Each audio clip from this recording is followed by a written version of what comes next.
Y'all don't hear us. Pull up a seat and motherfucking listen.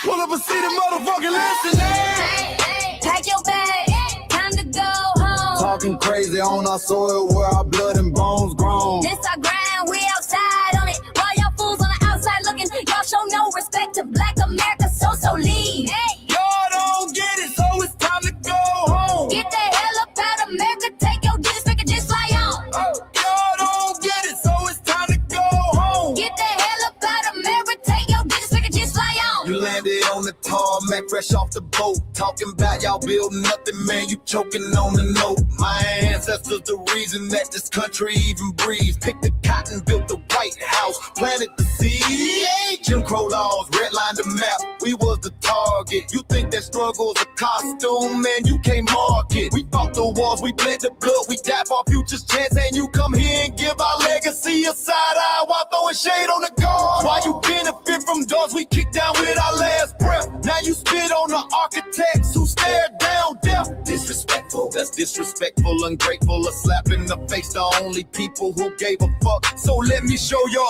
ungrateful ass to the right place.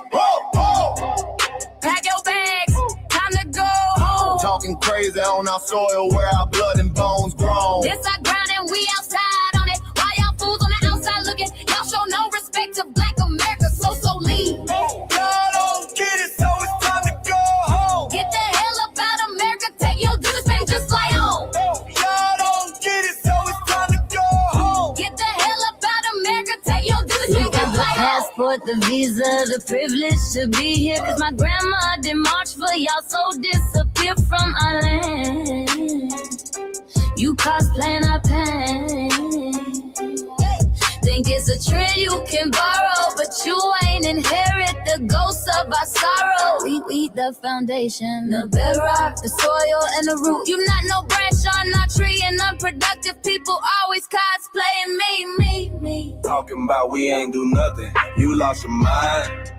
We built this from nothing, time after time. From the beginning to now, we been the backbone and muscle. Why you look down on the struggle and cause a whole tussle? The energy style was discussing it's whack.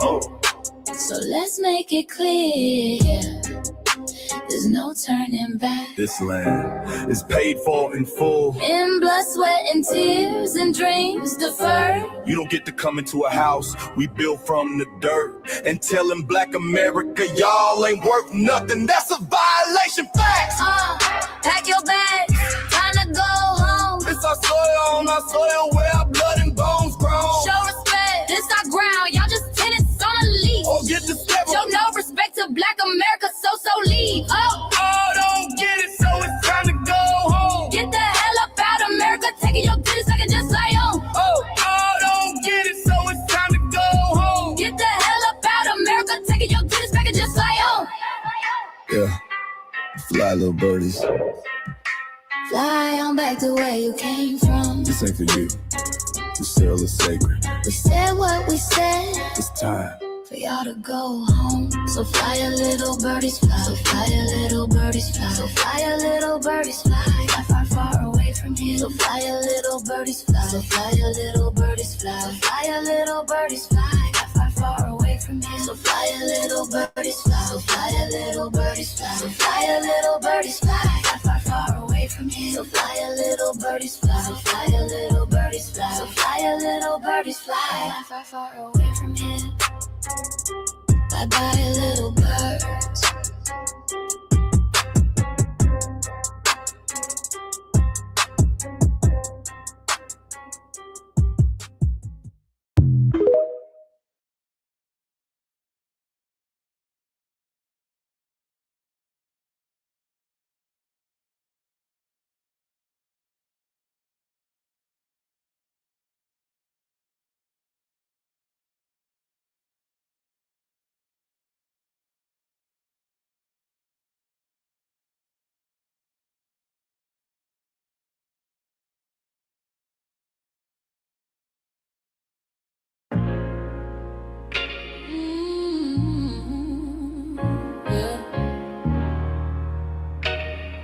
We forgot, but we never forget.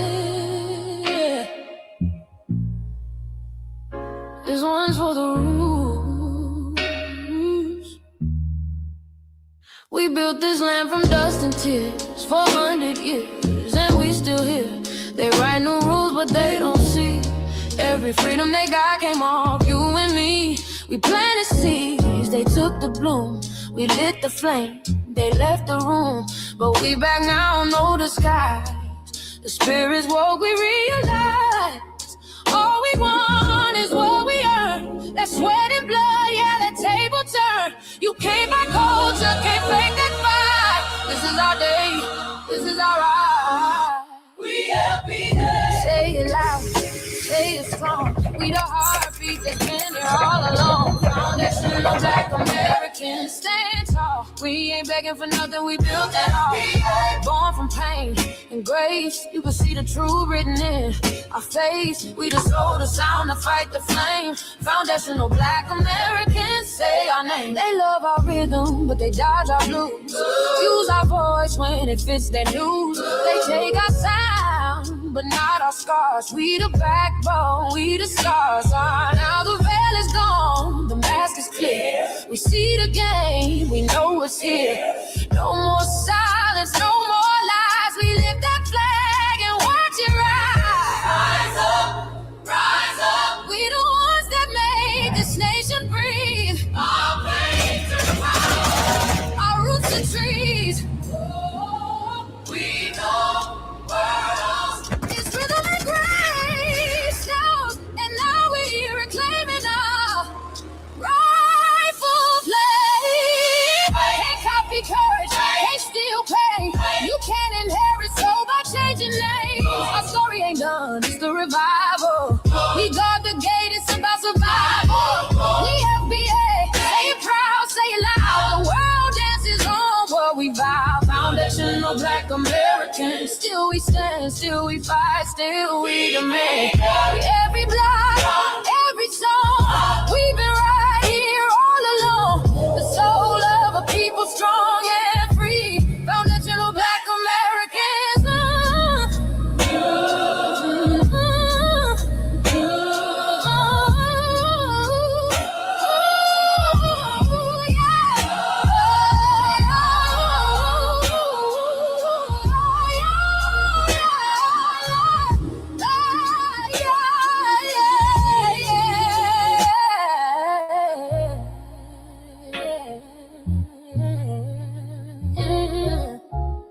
We the first, we the root, we the fire. Still rising, still here. Foundational Black American.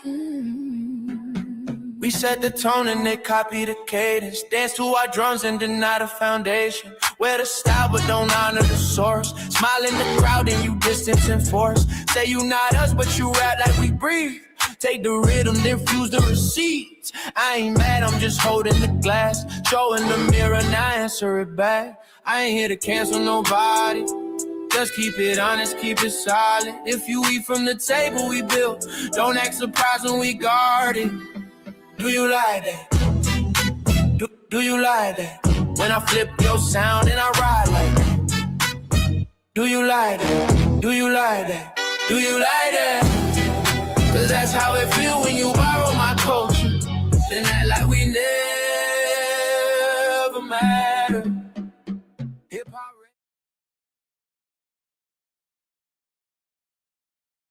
Mike Larry. Now this shit here, it's what I see it is. We're not fighting your battles. We're not carrying your fear.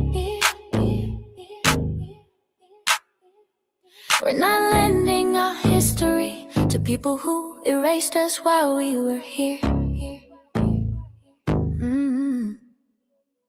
Just cause you born here, don't make you FBA. That makes you a citizen, learn the difference today. This is lineage, not a look you can wear. Not a costume you borrow when it benefits you there. You used our culture like an access card. Backstage pass, a straight facade. But now the mirror's in your face, no disguise. And you're uncomfortable looking truth in the eyes. We didn't leave our land willing to beg for a chance. We stayed, we fought, we took every advance. That's the separation, that's the line you cross. We paid the price, you learned the cost. You waving your flag on our soil, but fighting not to go back home. Waving your flag on our soil, building comfort on a foundation you didn't own. We waving our flag, red, black, and gold. Stood our ground, never sold. You waving your flag on our soil, scared to build what you claim you love. Our humor, our style, the way we move, the smoothness, the sound, the things we prove. Music we birth, language we shape, innovation forged under constant escape. Warrior spirit means stay and defend, not flee your land and rewrite the end. You call it success, but don't confuse the two. Ease came after what we went through. You abandoned your land and called it strategy. You waved that flag loud, but won't return to build your legacy. That contradiction tells the story for you.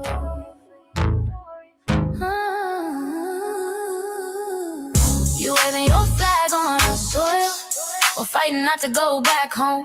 We waving ours where we were forged, every inch earned, every brick known. We can't be deported, and that truth changes everything. We can't be deported, and that truth changes everything. We know who we are, and now we see who you are too. Just because y'all born here doesn't make you FBA at all. It makes you an American citizen. It's biologically impossible to be us, because it's a lineage, not some damn costume you can just put on to look cool. You immigrants and immigrant Americans has used our culture as an access card, a backstage pass to our culture. Now y'all have to look in the mirror. Our sense of humor, the aesthetics, mannerisms, the style of dress, the smoothness, the creativity, our genres of music, innovativeness, our slang, our warrior spirit by staying on our homeland and fighting and not fleeing to somebody else's land to beg for a better life and shit on the very people who fought to have us there. That's who we are. And we know who the hell y'all are waving your flag on our soil and fighting to make sure y'all don't go back.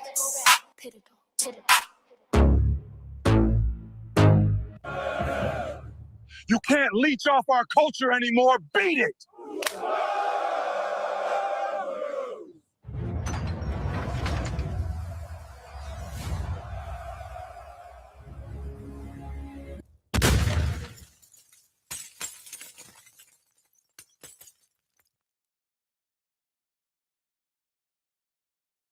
Mike Larry, man, you did it again.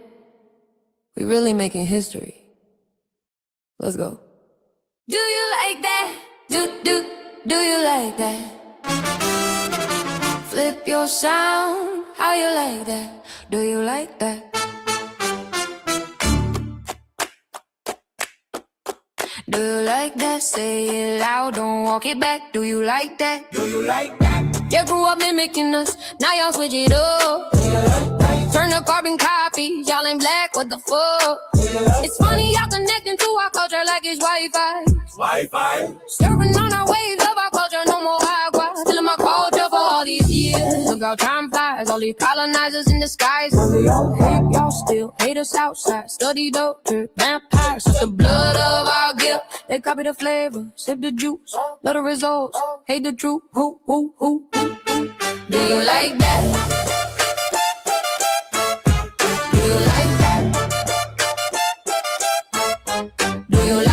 Flip your sound, how you like that? Do you like that? Democratic shields, talking points, the road they fill. Fish and chips, aging on the mic, judging FBA, but ain't you half white? Talking like you one of us, we need a proof face. The agent type with a prune face, like 50 and Jim, it's a cold game. Throwing stones cause we built our own lane. I'm joking, kinda, but I mean smile calm, pressure intact.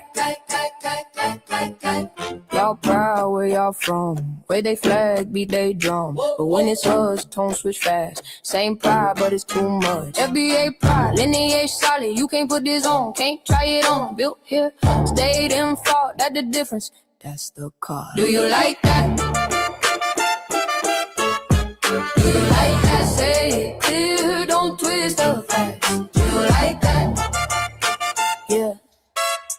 Do you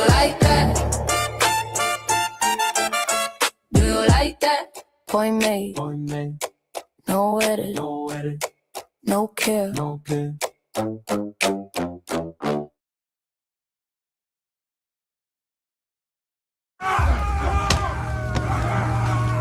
You know, erasing history is something that you have to do when it comes to conquest, domination, and destroying a people. If people knew who they were, what they were, and what they were capable of in the past, they will understand what they have a possibility or a likelihood of doing in the future. Foundation of Black Americans, we've always had a culture of resistance. We cultivated a culture of resistance on this land, and we've been resisting ever since we've encountered European domination. But nothing was really popping in Europe until the transatlantic slave trade, and that's where they amassed a lot of wealth. One thing that I think is unique about our culture as far as how we resist, how we fight back, is just the environment we were put in from day one. Being only 13% of the population, the white supremacists were very meticulous about keeping that population at a certain amount. There was never a period when we did not resist the encroachment of the white man. They have a natural behavior of authority no matter where they go. That's why they'll step up in front of us in the line at the store. We're not important. They don't even see us. We've never been able to excel. We've never been able to relax. We've never been able to just be, which means that existence is resistance. It must be something in our DNA, our historical background, to when something doesn't sit right with us, especially spiritually, in our souls and in our spirit, we just say no. We live resistance. You know, from the moment we're born, we're in resistance. And it's handed down generation to generation. And so I think that cultural resistance is actually in our DNA, in our epigenetics, and then it blossoms out into the culture. So there's almost nothing in America that we do, from song to dance to politics to the way we talk, the way we dress, having coded languages considered to be slang today. Everything about Black American culture is a form of resistance. Of course, they want to always downplay our contributions to the global tapestry because they continue to act like our number one export in this country is not Black innovation. Everyone understands that our resistance has been the cornerstone of what foundational Black Americans have always done. We are the life that breathes everything into this nation. The further back you go, the further Black you go. It's just simple like that, brother.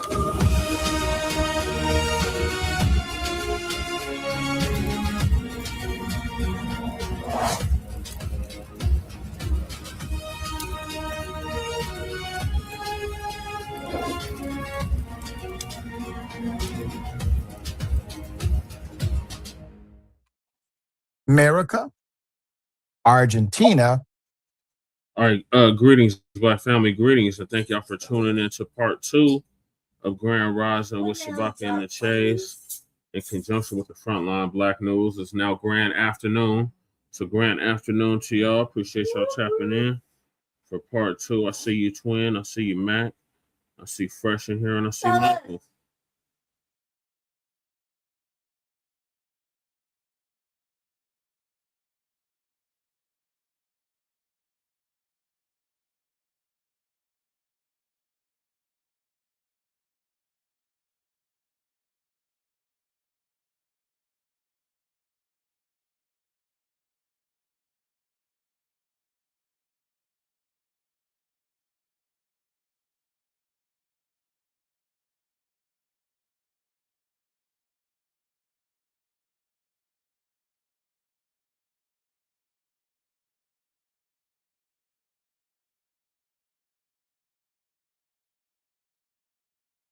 Not lay down. Okay, there's Shabaka.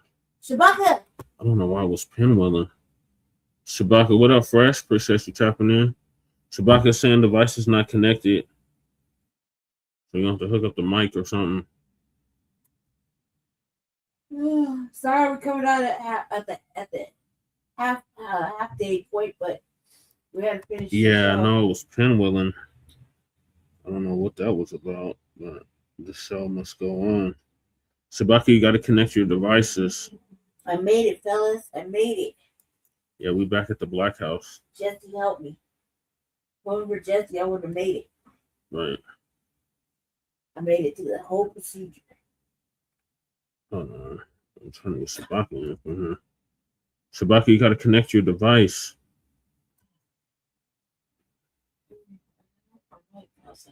Okay. And it's like, oh my God, closer. Yeah, it's from eating. I'm supposed to be eating. It's just so hard-headed. All right, let me get to this. So on the season 11, episode 27, part 2 of Grand Rising with Shabaka and the Chase. Grand afternoon now with Frontline Black News. We'll be discussing several topics we didn't get to in Grand Rising. Damn, church just went live. God damn it. God damn. I want to hear church. Well, he'll probably still be on when we get done. Yeah. So we got this Ghana situation. Ghana tries to did Ghana try to redirect reparations money away from foundational Black Americans at the UN? Yes, they did. Max said, "Awesome, Lady Che." I made it out. I made it alive with Jesse. You got to connect your Bluetooth, Shabaka. I'm alive. I'm alive. 2 days, 3 days of being. Try going out and coming back in, Shabaka, but make sure your Bluetooth is connected. Hey, Jesse, make sure I didn't get my car today. Yeah, I did. Twice. And then we got the SAVE Act. You know, you've been hearing all this stuff about the SAVE Act. We're going to go over the SAVE Act. They're talking about it threatens the votes of women and so-called people of color. Then while Nottoway's fire forced a reckoning with slavery, and if we have time, indicted Florida Congresswoman Shelia Cherfilus. I think it's Cherfilus. Faces. Like that. What's her name? Cherfilus. Clark Leafus faces public ethics trial. That's the one that was embezzling all that money and sending it back to Haiti. Ooh. Then we got white woman claims Black Americans started slavery. The hell we did. And then this happened. Officials find stash of KKK items inside government office. Can you guess what state that was in? Then we got the dump. No, that's not a state. Well, Washington State is a state, but no. Mississippi. Oh. Trump warns the dump as a human shit, and we want to make that perfectly clear. Warns blames Hegseth for Iran war. And last certain, not least, we got Trump's Ballroom project crisis unfolds. And Shabaka's Black Experience Enhanced. There you are, Shabaka. You got it together. Man, I don't know what the fuck is up with these goddamn things, man. Shit. You just got to make sure that you're connected, Shabaka. That's it. But we can hear you loud and clear, so welcome. Okay. And Shabaka's Black Experience Enhanced, based on the 50th anniversary of the founding of the original Blacc Panther Party for Self-Defense. We started on Blogtalk Radio back in 2016 and have been around for 11 seasons now. Shabaka's Black Experience Enhanced covers the Black experience from the beginning of time until 10 minutes ago, and is also a part of the Frontline campaign and has recently, within the last 2 to 3 years, moved from Blogtalk Radio to Streamyard. Please make sure y'all like and share the broadcast, family. Excuse me, I have to yawn. Motherfuckers, coon. You know what I'm saying? I mean, you can't get enough of these bastards, man. And I'm a bit cussing out troglodytes on my fucking like page, man. You know what I'm saying? Once again, I tell them to come up. I don't want to do it. I says, you Nabisco ass motherfucker, go fry in the goddamn desk. I will get your ass. Yes. Snow roaches and Nabiscos. Yes. I know. Yeah, and if we got idiots, bring them up. I feel like cussing some of these motherfuckers out. Oh, Lord. Well, we're not on the vertical, so we ain't got the trolls like we normally would. Oh. This? Oh, okay. Well. Everything's going to go check.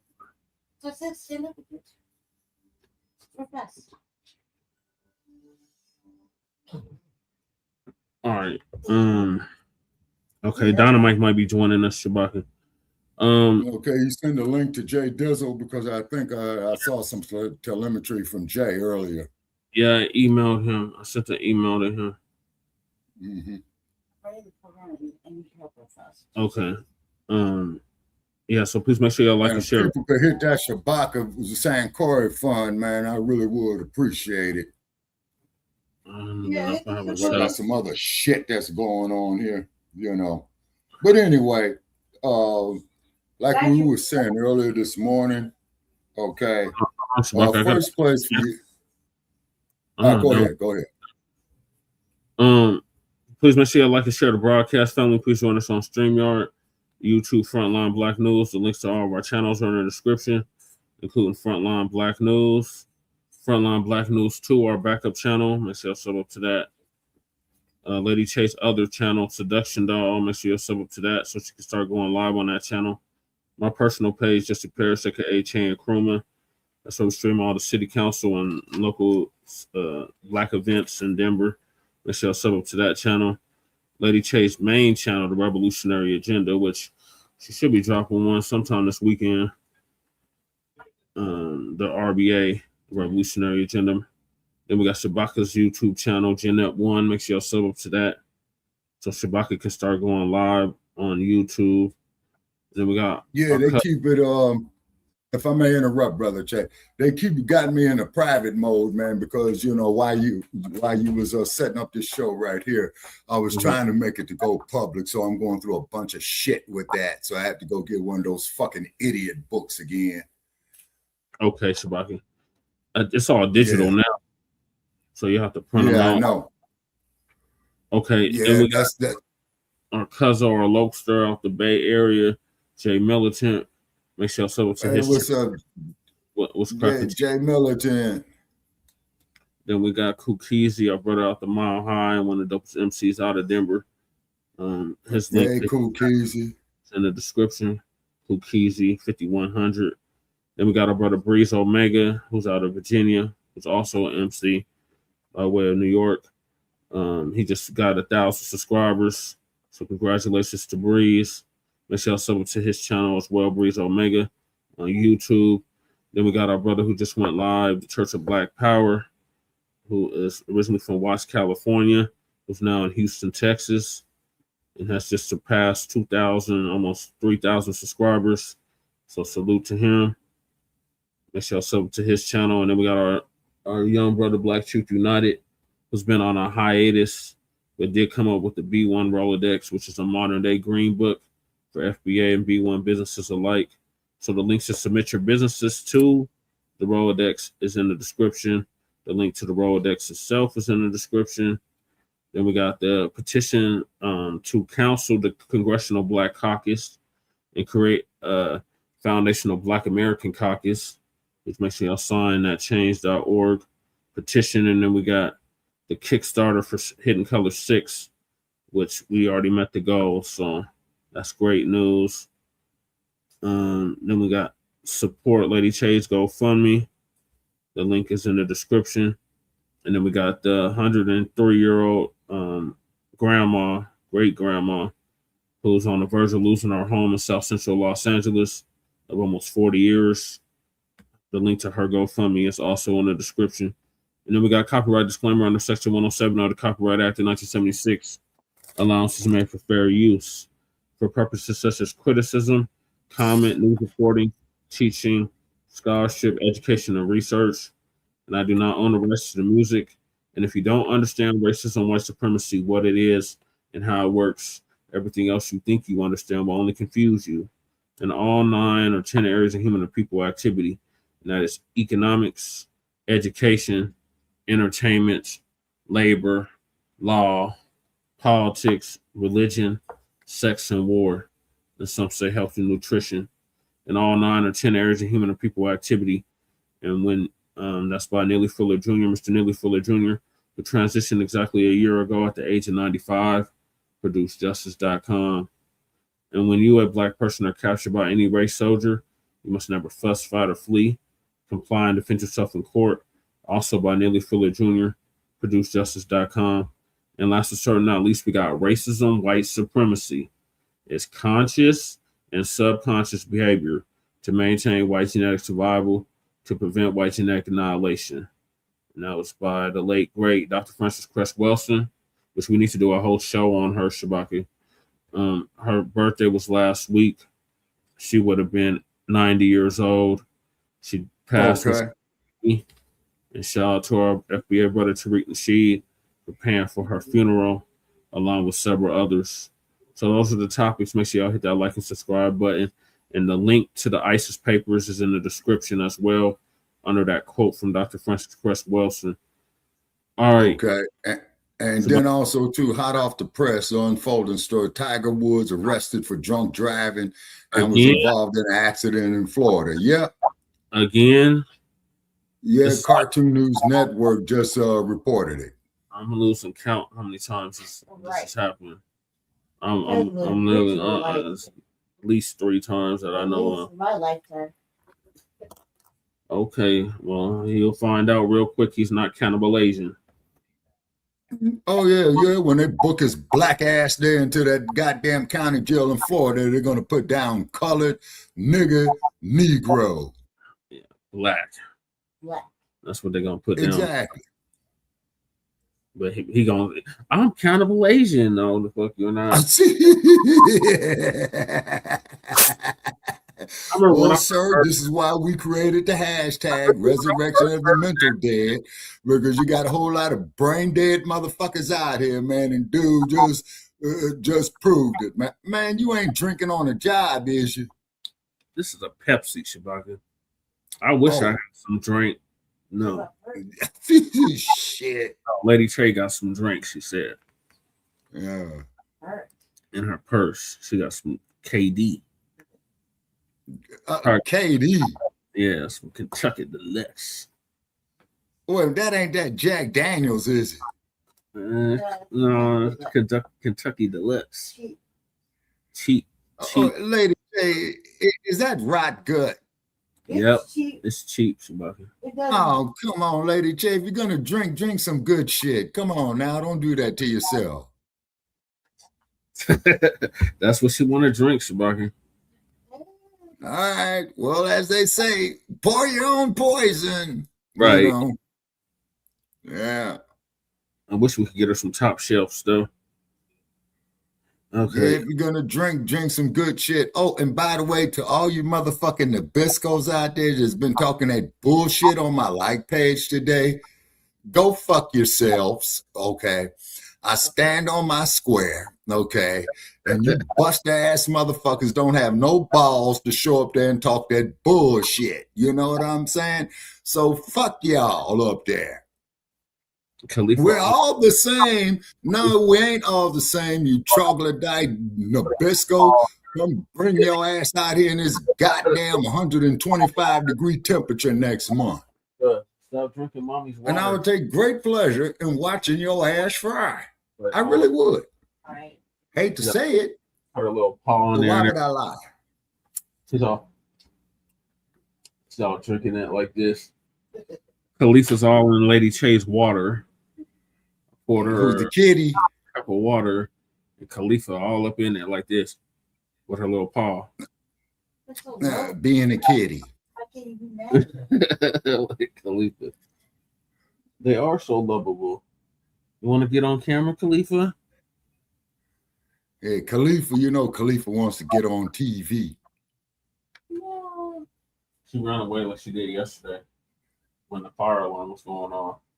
I'm like, we have to evacuate, Khalifa. And her little ass go hide underneath the damn cart. I spent like 10 minutes trying to get her out of the cart. And then the damn alarm went off. Damn. They had that bullshit at my place, man. But loud ass alarm coming on, man. I had to get the fuck up out of there. This shit was giving me a headache. Yeah, this one is ridiculous. It's so loud, and it'll be like, evacuate, leave now. And this one goes bang, bang, boy, and it really gets on your nerves, man. You know. In your building, please evacuate now. Don't use the elevator. It announces all that shit over the alarm system here. Yeah. And that shit just kept beeping and beeping and beeping. It must have beeped for like 20 minutes. Man, that would have turned me into a basket case, man. I was losing my mind, and then I couldn't find my phone. It was crazy. Yeah, that shit's really crazy. And then on these damn YouTube videos of mine, man, they got the motherfucker set to private. Oh, yeah. Oh, that's why I can't get them out. Oh, you attacking mommy. Just jumped on Lady Che like out of nowhere. Okay, let me get to these topics. So, Ghana trying to usurp our reparations. Okay. And all right, fucking tethers. I think we heard from Lisa. I think the next person to hear from is Tariq. Oh, hold on. Before you start that there, yeah, biggest goddamn lie that ever was told was that we sold ourselves into slavery. And what did these stinking, nasty ass, funky, no bathing troglodytes have to make us want to do some shit like that? So let's ask ourselves that question. You see what I'm saying? I mean, these motherfuckers stunk, man. You know? But even was a sin. Chief of the Ogwa traditional area, Reverend Al Shapton. Thank you for joining us at the African Burial Ground. Nigga, shut the fuck up. As soon as you said that bobblehead banana eating motherfucker with his LGBT ass nigga, fuck you. Let's recognize you. Thank you very much. You're full of shit. Let me start by saying that I'm going to be very personal. Bobblehead. In the sense that suck on another I came to the UN 30-some-odd years ago with a great African leader. I was part of the delegation with Nelson Mandela when he addressed the General Assembly another tether, Nelson about Mandela. sanctions in South Africa. I come many times since then, and I'm here today because I believe another great African leader, President Muhammad. You know what, y'all know what we got to discuss. We got to discuss this Ghana's slavery resolution that they introduced to the UN. We got to discuss that. Yeah. Oh, we got to discuss that, ladies and gentlemen. My goodness, where the hell do we begin, ladies and family? Where do we begin with this? Hold on, Fresh. I'm gonna get you. Boy, this was a finesse. Yeah, the U.S. rejected it. We gotta break all of this down. Oh man, where do we start? There's so much with this. There's so many layers to this. So many. So look, let me just give y'all the basics. First of all, for those who don't know, Ghana had a resolution. It was proposed by Ghana to the United Nations today to recognize the transatlantic slave trade as the gravest crime against humanity. And they were calling for reparations, all right? And Europe and the US said, hell no. They're like, no. Now, Ghana said the resolution was needed because of the consequences of slavery. They said it saw 12.5 million Africans taken and sold between the 15th and 19th centuries. And that introduced racial disparities that we have today. Now, the UN General Assembly, they voted, it was 123 countries supported the resolution. It's not legally binding, but it carries political weight. Three countries opposed it. The US, Israel, I think Argentina, right? Right. There were some other nations that just didn't vote at all. Many of them European nations. I think the only European country to have issued an apology for slavery was the Netherlands. So the resolution was calling for apologies, compensation to Africa. No, Tariq, you're wrong Basically, on that one. that's what this is Them about. Boers were the most brutal because of King Setwile. Okay, let's break this thing down and understand who was there. I want y'all to understand who was there. some of the people there, Al Sharpton was there. I think Ben Crump was there. Fuck the him. Congressional Black Caucus was there. Crump, yeah. Fuck the Congressional Black Come on Caucus. now. And guess who else was there? Professor James Small. He was there. Shout out to Black Alpha. Black Alpha found that. He broke that down last night. Yeah. Y'all need to follow Black Alpha. Oh, yeah. Yeah, he did. Y'all follow Black Alpha. Y'all follow some of these folks, man, the grassroots. Yeah. James Small was there. Yes, he was. Oh, yeah. Yes, he was. Yeah. Speaking of Africa, speaking of 19 Keys is over there in West Africa now, by the way. So y'all see some of this funny style stuff going on with some of the Pan-Africans while they doing all this little weird shit, and then they run over to Africa, then they run to the UN and all. It's a big play going on, family. So now it's starting to make sense. It ain't just people hating. There's a big play going on. Hey, first you got a wrench now. Let's break down what the play is, ladies and gentlemen. We had the land, and that's why those Ghanaians came over to New York and tried to do some little prayer ceremony at the Foundation of Black American Burial Ground that's out there in New York. And shout out to the FBA family. Brooke and some of them others went down there and shut that shit all the way down. They went out there and clowned the hell out of them. Yep. Shout out to all of the folks who went to New York and stood on lineage business, telling them to kick the hell up, kick rocks, and get up out of here with that bullshit. Oh, they didn't let them go out there and get that one off clean. No. All the family went out there and checked that bullshit because it was a finesse.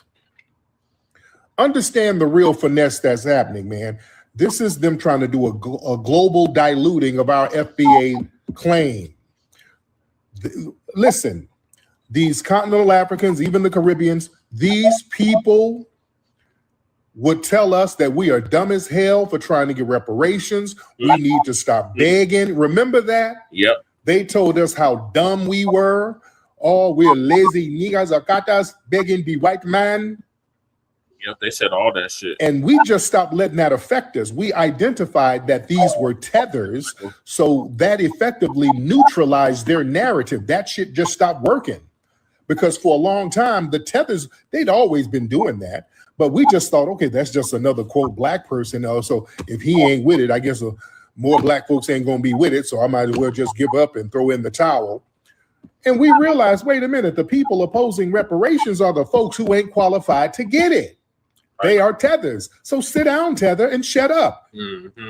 That's how we were able to remain on our square. Yep. And we kept the reparations conversation going and building up to the point where they could not ignore it anymore. The political parties could not ignore it anymore. They had to address it nationally. We took that shit out to Washington, D.C., brought thousands of people to Washington, D.C., to the doorsteps of Washington, D.C., to say, hey, we want reparations. You can't ignore that shit when thousands of people are showing up without the media giving it a green light. We did it on a grassroots level. Right. So we made it possible so it could not be ignored anymore. All right? Let's be real. So now they're trying to hijack the narrative. They're trying to dilute lineage-based reparations. I'm telling you, when you see Crump and Sharpton and them guys show up, you know it's about to be some funny style. You already know. Because they're the official black voices of the DNC, basically. When you see Sharp, that's the black voice of the DNC. He's supposed to be the black voice of the DNC. You see? Understand that. So they're trying to shift the conversation of reparations to a global Pan-African, global blackness framework. And that's designed to basically wash out our specific localized claims. And it lets the DNC try to play the moral champion of global justice without having to actually break bread. That's why we ain't going for that. And right now, the midterms are coming up. Yep. They know that we're talking about reparations, so the midterms are coming up. So this is them saying, hey, look, we took reparations to the UN. So yeah, us Democrats, we all about reparations. Shit. Look, we fighting for it because at the UN there was a representative for the U.S. and basically this guy sounded like he was pro-Trump. He basically read a statement like, "Yes, we don't co-sign this. The U.S. formally don't. We're not co-signing this resolution." And what did they say? We're not going to be responsible for something that was not illegal during the time. And Trump has done so much for the Black community. He was on some bullshit like that. All right. So not tripping on that. It's like whatever, because yeah, we're not co-signing none of that anyway. So the Democrats can now try to say, yeah, we tried to go get them reparations, but Trump now said no. Yeah, we took the reparations to the UN. Thank you for telling. And Trump now shot it down. No, we're not going for that. No. We're not going for that. That's not going to be the narrative, because that wasn't no damn reparations, no real reparations thing. You can't have Ghana DSB act as a representative for reparations. Excuse me. You can't have that. That's why, because Ghana was too complicit. It's in the damn room. Well, the nation that became Ghana and those kingdoms over there in West Africa, those West African nations were too complicit. You see? Yeah, that's what I'm saying. They allowed themselves. Ghana to be cannot go out here and say what they that they was need when they saw them reparations. funky, nasty, smelling motherfuckers, they should have killed them. They can't. Yeah, should have cut They were way too deep into the slave trade. You understand? Way too deep. And that's why they needed us to hijack onto. They need to hijack onto us for moral currency. Well, fortunately, I don't because Ghana could not go in there by themselves. They'd get laughed the hell up out of there. Yeah, the Three Stooges. That's why they needed us. They needed some foundational Black Americans around. That's what I was saying, Tariq. You see, our struggle is the most globally recognized, the most heavily documented, the most culturally relevant civil rights legacy on the planet. The Western institutions, they know they owe a debt to foundational Black Americans. Should I at least have the FBA in the room? Like, they know that their own demands over there in West Africa, their debt relief or their aid, it don't carry the same emotional and historic weight as our claim. They know that. Because it's so much damn corruption over there. People just point to the damn corruption. It's not like that with us. So they have to bring Pan-African people on board to act as basic PR reps. Mm-hmm. So they're trying to basically hijack the moral currency that foundational Black Americans built. Yeah. And they use us as a human shield. You understand? See, they were way too complicit in the slave trade.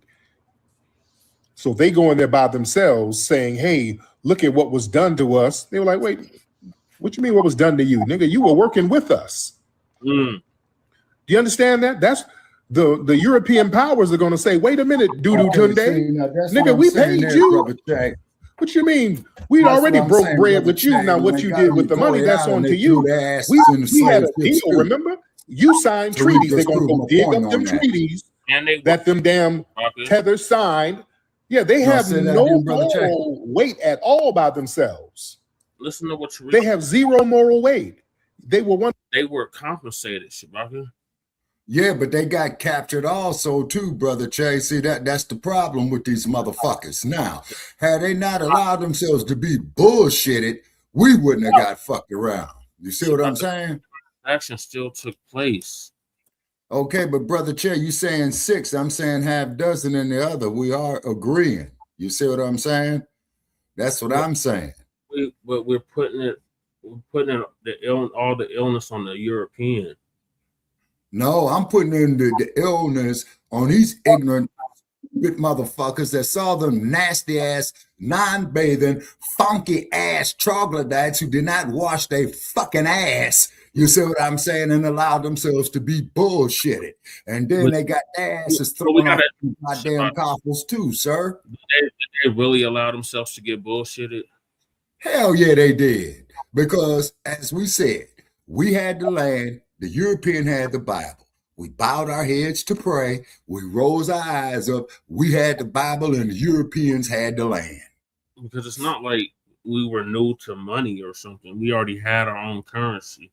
Or rather, those over there, the kingdoms of Asante and Maui and Songhai, they already had their own currency going on. And they already hold on, Shabaka. And then go ahead. In the transatlantic slave trade, there was already a slave trade going on that had been going on for thousands of years. Okay, what slave trade is that, sir? The trans-Saharan slave trade. Okay, that's where you got to get Dr. Marimba Aeneas, because she crumb bums on that as well too. We got to reach out to her because she gave a very, very excellent lecture on that as well too. So basically, they were selling off their prisoners of war. Right, and then as the market grew, Trey, and they saw how much money was being made, like Lerone Bennett had proved, right, then they wouldn't capture these stupid ass motherfuckers there too. You see what I'm saying? Captured after the fact, after the transaction was already done. But the point is what I'm making, though, Brother Che, is this. See, the European is full of lies, deceit, and dishonesty. Only a few that got captured. It wasn't like they snatched up everybody. They didn't snatch up the whole tribe. They kept certain people there. Like I said, they snatched up the prisoners of war. They snatched up initially. And then they came later and snatched up the king, the royalty, the ruling class. And the reason why the troglodytes did that Grand evening to Jermaine, Mr. Anderson. Thank you for joining us. We're just having okay. And I see the goddess is in the we got comment. Goddess building. Salute, Goddess Nabi. Okay. All right. Now the thing is this, okay? The troglodyte, he gets no credit for nothing except being a nasty, stinking cave dweller that he is. It's because the troglodyte has no sense of cleanliness. He did not wash his funky ass. And can you imagine how they broad smelled, man, without douching and without having feminine hygiene? Okay, so therefore, with this individual being of uncleanness physically, he's also definitely unclean in mind and spirit, because filth was the norm to the troglodyte. Shabaka, before all of that went down, they were black, but they had who was black? Okay, wait a minute. Okay, you're losing me, Brother Che. Okay, please specify who was black. Okay, so if the Outer Africa theory is true, okay, means that people migrated out of Africa starting 100,000 years plus ago. Okay. And the ones that traveled into what is now Europe, they got caught up there. They got caught up. Well, I sure in the hell wouldn't have left my nice warm sun for the goddamn ice of Europe. That's for damn sure. At the time, Shabaka, the climate was different. Europe wasn't an Iceland at that time. At the time of their migration, the Gomardi man that migrated up into what is now Europe, they got caught up in the Ice Age. Remember when that been reenacted or depicted or illustrated what Cheddar Man looked like? Vaguely, Brother Che. He looked like a black man. Okay. Hold on, Shabaka. That got caught up in what is now Europe. Because remember, we named Europe, Shabaka. Before that, didn't we call it Europa, I believe? It was named after Europa. It was okay. An icy place. But at that time, it was a cold, icy place. Just like the Sahara wasn't always a desert. Right. So, well, actually, Brother Che, from research I've done out here on the deserts, okay, the deserts were underwater at one time. Am I correct in that? The ones over here, Shabaka. Not necessarily the ones over in Al-Kibalon. Because there used to be a river, like I said, it's a Talamasi River that used to flow. Oh, yeah. Talamaze. Or Tamaze. Yeah, I gotta show this. You gotta see this Moorish documentary that Che watched together a few days ago, or like a week ago. Mm-hmm. It breaks down all that history, but basically, Shabaka, prior to 1500 BCE, Mm-hmm. or even Before the Common Era. Okay. 5000 BCE, Before the Common Era. Okay. there was a river there called the Talansi, Okay. and it Okay. flowed all the way from Tunisia to what is now, I guess you could say, Ghana or Senegal. Mm-hmm. Wait a minute. I think it was Ghana. Now in Senegal, Brother Trey, not getting off topic, there's a statue made out of wood. That real big ass statue. Yeah, it's in the car. Yeah, okay. And that there's like where they got the little, okay, you got mama there, you got daddy there, and you got baby boy, and baby boy is being held by his daddy, and baby boy is pointing. Mm-hmm. Now, what is baby boy pointing to? And then those carvings, man, you know, it must have took them cats, man, at least 50 years, man, to build it, you know? He's pointing to the ocean, to the sea. So it could be pointing up. Because we were the only landmass to the west of Al-Kibalon. Okay. All righty. Some say America's a lot older than what we've been taught, Shabaka. Uh-huh. And just human presence here it's been all a lie we've been taught. Like, but they would have to have been troglodytes, Brother Chase, because America, man, you know, is like, except California, Florida, man. That's what you're failing to realize, Shabaka. Yeah, you know, snow. 5,000 years ago, the climate was completely different from what it is now. But you know, Brother Chad, I can't take no snow, man. You saw me back there freezing, man. Shabaka, we had a whole pole shift. There was a whole kinds of shit that went down. The climate was completely different from what it is now. So the area think of as hot, and arid, and dry, they weren't all like that. Damn. Yeah, the climate, this planet is old as shit. Yeah. They say it's billions of years old. And it done weathered a lot of shit. All right, well, all right. 100% complicit. And they'll get laughed up out of there, so they have to drag us in the mix to act like they're representing for us. Our brothers, our poor brothers were stolen. They were stolen from me, my brother. Then they get some pan goofies to go in there and go along with that shit. We're not playing that on the grassroots. Yeah, you'll crumb bum on some troglodytes. No, we're not doing that. We're not playing that game on the grassroots. Oh, he does. Hell no, this B225. I can't stand no goddamn snow. You understand? Because you cannot, Brother Chad, tell you, be I the got victims around of in the that trade snow and then be a vendor. But he said you can't I was be warned though. You were warned by both me and Lady Che. Man, shit was cold in the motherfucker, boy. Shit, couldn't wait to get out here to this desert. Time to come to Colorado was in March. That's our snowiest month. Usually, shit, I've been in that motherfucking 15 degrees below zero 1 year, and I told you, Brother Che, I saw a damn waterfall frozen in place. I said, "Oh hell no, take me back to the desert." Waterfall frozen in place. Just of snow outside of Alaska. I don't think anybody tops us. Well, get some more snow because we need to hijack some more of your water. We need cold, and y'all ain't bringing no cold. Y'all bringing nothing but heat. Damn right, we bringing this heat. Bringing nothing but heat, and now we about to go. Damn right. It's gonna be storms and hailstorms and all that crazy shit. Tornado. Wait a minute. I've been in a damn hailstorm before, man. That shit really wasn't nothing nice. It was in Denver, right? Yeah, it was in Denver. I said, oh, hell no.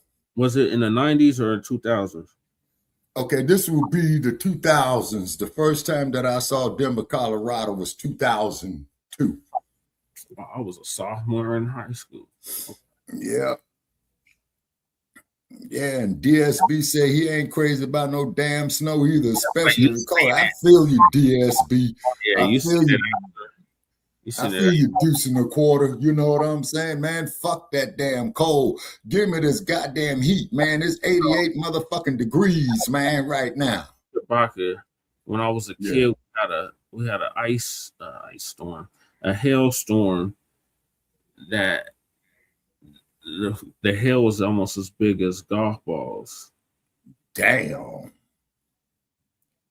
Ooh, shit. Okay, my man here says, okay, deuce and a quarter say, hold on, DSB. A lot of people think it doesn't get cold in Iraq. He says he's a living witness. It gets cold as a motherfucker in the daytime. It's 147 degrees plus at night. It's 20 below, so cold, the sand be frozen. Now, that's a new one on me, DSB. I ain't never seen no frozen sand. Yeah. Well, he's seen snow on them peaks, though. You got little peaks out there. Little baby peaks. They ain't no 14-footers. Damn. That's what we got out here. We got the most 14-footers right here.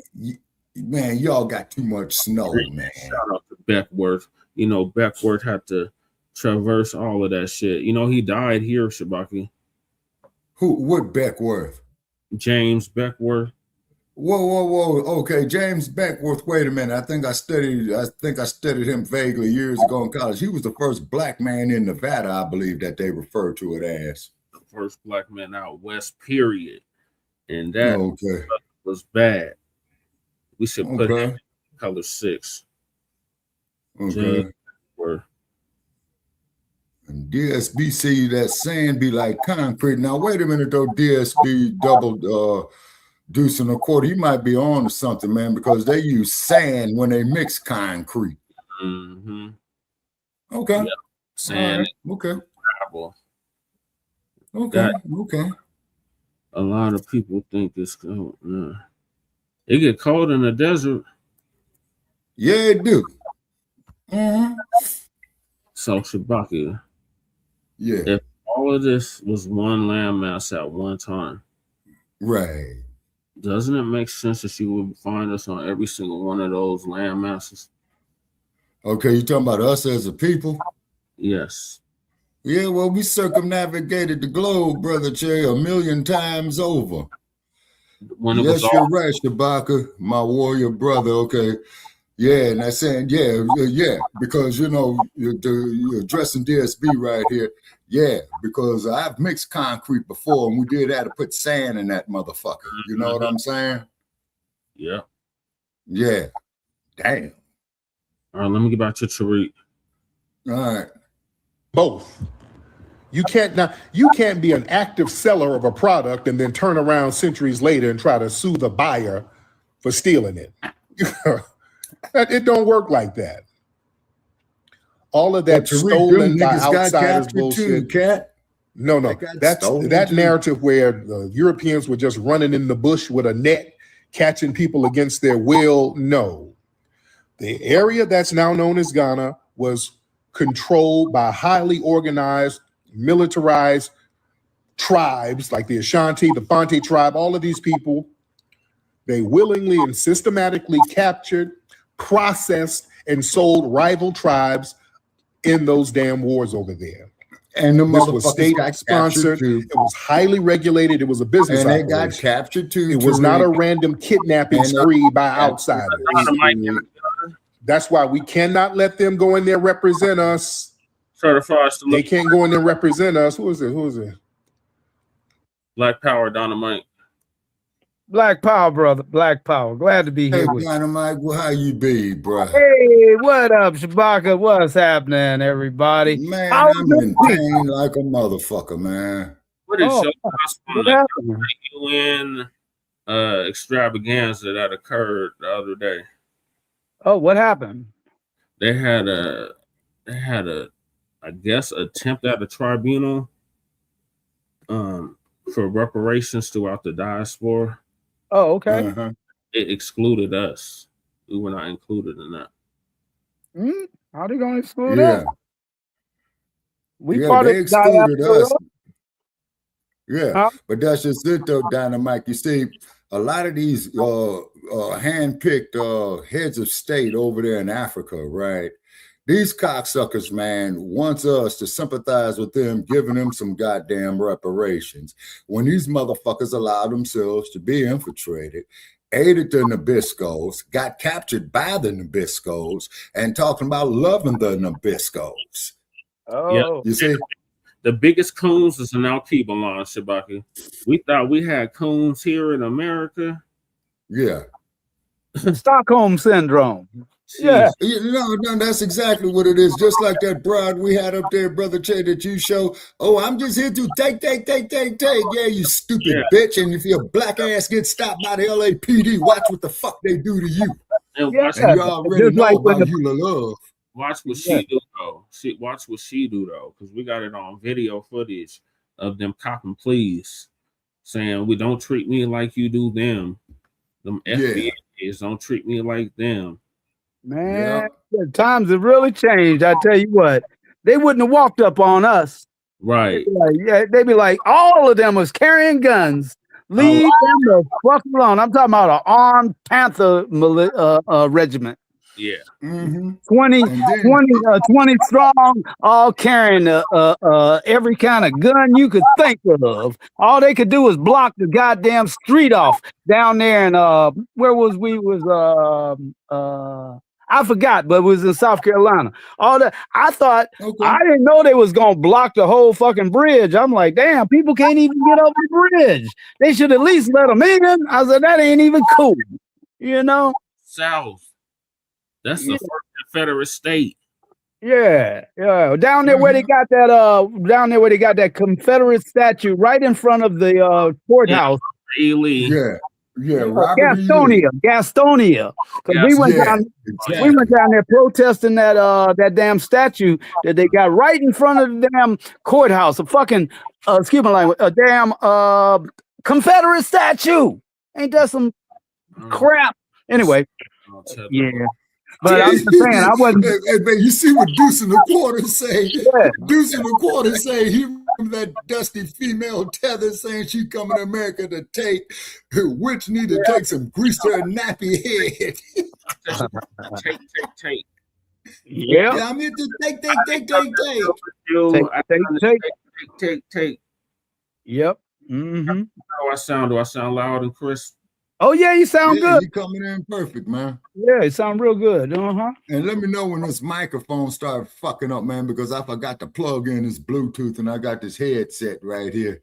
Oh, you know, do that, Shabaka, because it's gonna boot you out. Yeah, I know. Well, I stepped up my game on Black Ophenham Lion TV. Oh, you did? All right, what you got going on, Dynamite? Black Ophenham Lion TV. I'm gonna have to stick with Facebook because YouTube don't know me yet. But we got new microphone, mic boom arm, cameras, stuff to make it look pretty up in here.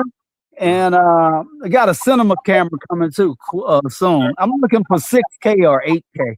But today, this is the good part. Tonight, I'm coming back on my phone like what we were doing before. But ain't gonna be no more phone time for me. I'm gonna be on this shit, like we professionals. We sound like it, and we damn sure are. And when we turn our cameras on, you see the studio. Hold on, hold up. Let me see. Here we go. There. Oh man, let me turn my lights on. Where the lights at? Yeah, man. See what I'm saying?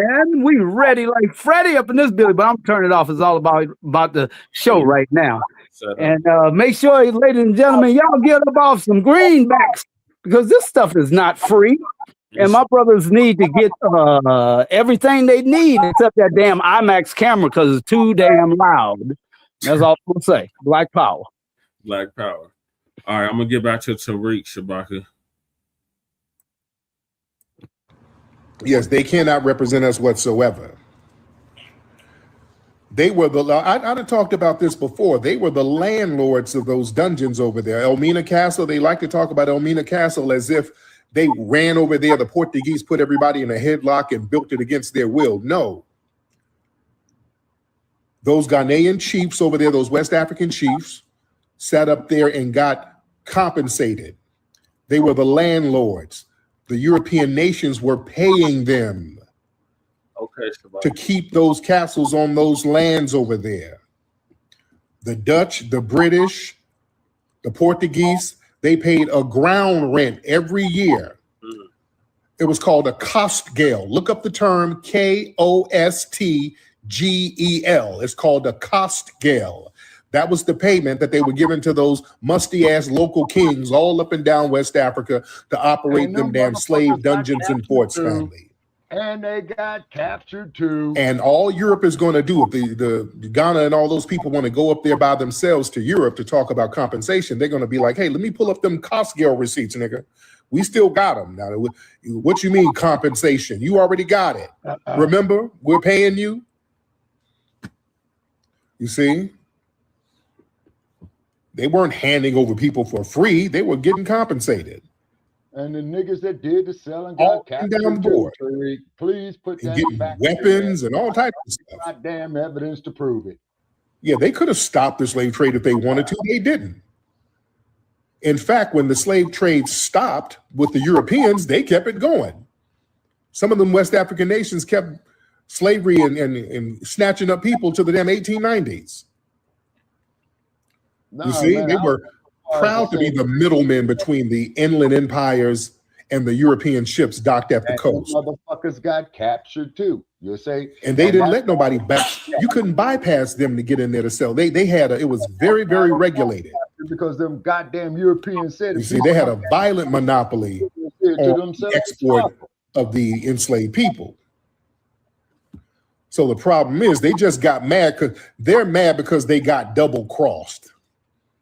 They want to get reparations now. The damn deal went sour. See, the European construction and all the other ones, they said, hey, we're going to abolish the slave trade because we got our weight up, we got our money up. We got these colonies that's making a gazillion dollars, making us all types of wealth we've never seen in history. So yeah, we don't need to transport people back and forth to the Atlantic Ocean and all. We don't have to do that no more. We can just set up shop right there on your land. We can just set up shop and colonize that ass. Because yeah, now you got resources that we want now. So yeah. So now, come on, nigga. You're gonna be a part of this tribe. What's that word you said? It's who? Okay, it sounded like Yoruba. Okay, so you're gonna be a Yoruba tribe. You and those 6 niggas here, y'all get over here because we're gonna carve this up. This is gonna belong to Britain. Since Portugal was here first, we'll let Portugal get that. They can have Angola. What tribe are you with? Okay, you go down there in South Africa. You'll be a Zulu. You'll be that. No, that's all they start doing. Damn Zulu. No. The Zulu. They double crossed them. Like, wait, I thought we had a deal. Deal nothing, nigga. Deal with this colonization. Now sit your ass down and learn this French. No, them now you're gonna be what's called a Senegalese, nigga. That's straight to read. Then the Britons, they said, okay, look, we're gonna come over here. We're gonna take your land, and you're gonna be something called a Nigerian. Yeah, this is gonna be called Nigeria. But now, wait, nothing. About now, right? Now get to swatting them flies off your ass and move out my way so we can get these gold and diamond nuggets up out of here that you ain't doing shit with. So yeah, their deals went bad, ladies and gentlemen. The deals went bad, so they're trying to circle the block for another damn payday. You know, they're trying to get paid twice off the exact same people. And getting paid 3-4 because the deal went bad. Now they want to, you double crossed us, and now you want to show up. Hey, brothers, look at what the white man did to us. What? Because the white man is evil. Was he evil when you had cats up in the damn Elmina Castle? You were the ones guarding it. You were guarding the door of no return and all that. You were guarding that. They tricked me, nigga. I didn't know, nigga. Yeah, you got your motherfucking head. I was tricked.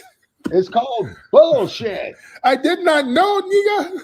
The hell you mean you didn't know? Stupid motherfucker. Stop playing. Let's stop playing with this thing.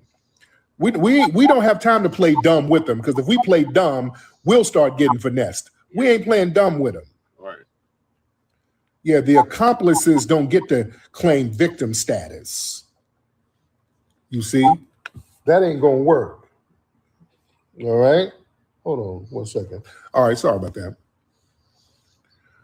But look, now why is Ghana trying to get a bag now? Because this is them trying to get a bag. Why are they trying to get a bag right now? Why are they trying to do that? Whatever happened? Now, what's to happening Jerry with Ghana? Brother Che? Now, right now with Ghana, Whatever happened to Jerry Rollins? Hold on, man. Go ahead. I'll pull it up. Yeah, all right, down bad right now. Y'all remember when Trump got in office, that foreign aid, they stopped that U.S. aid. Some of that foreign aid is drying up. That U.S. aid money, that's like $165 million. That dried up.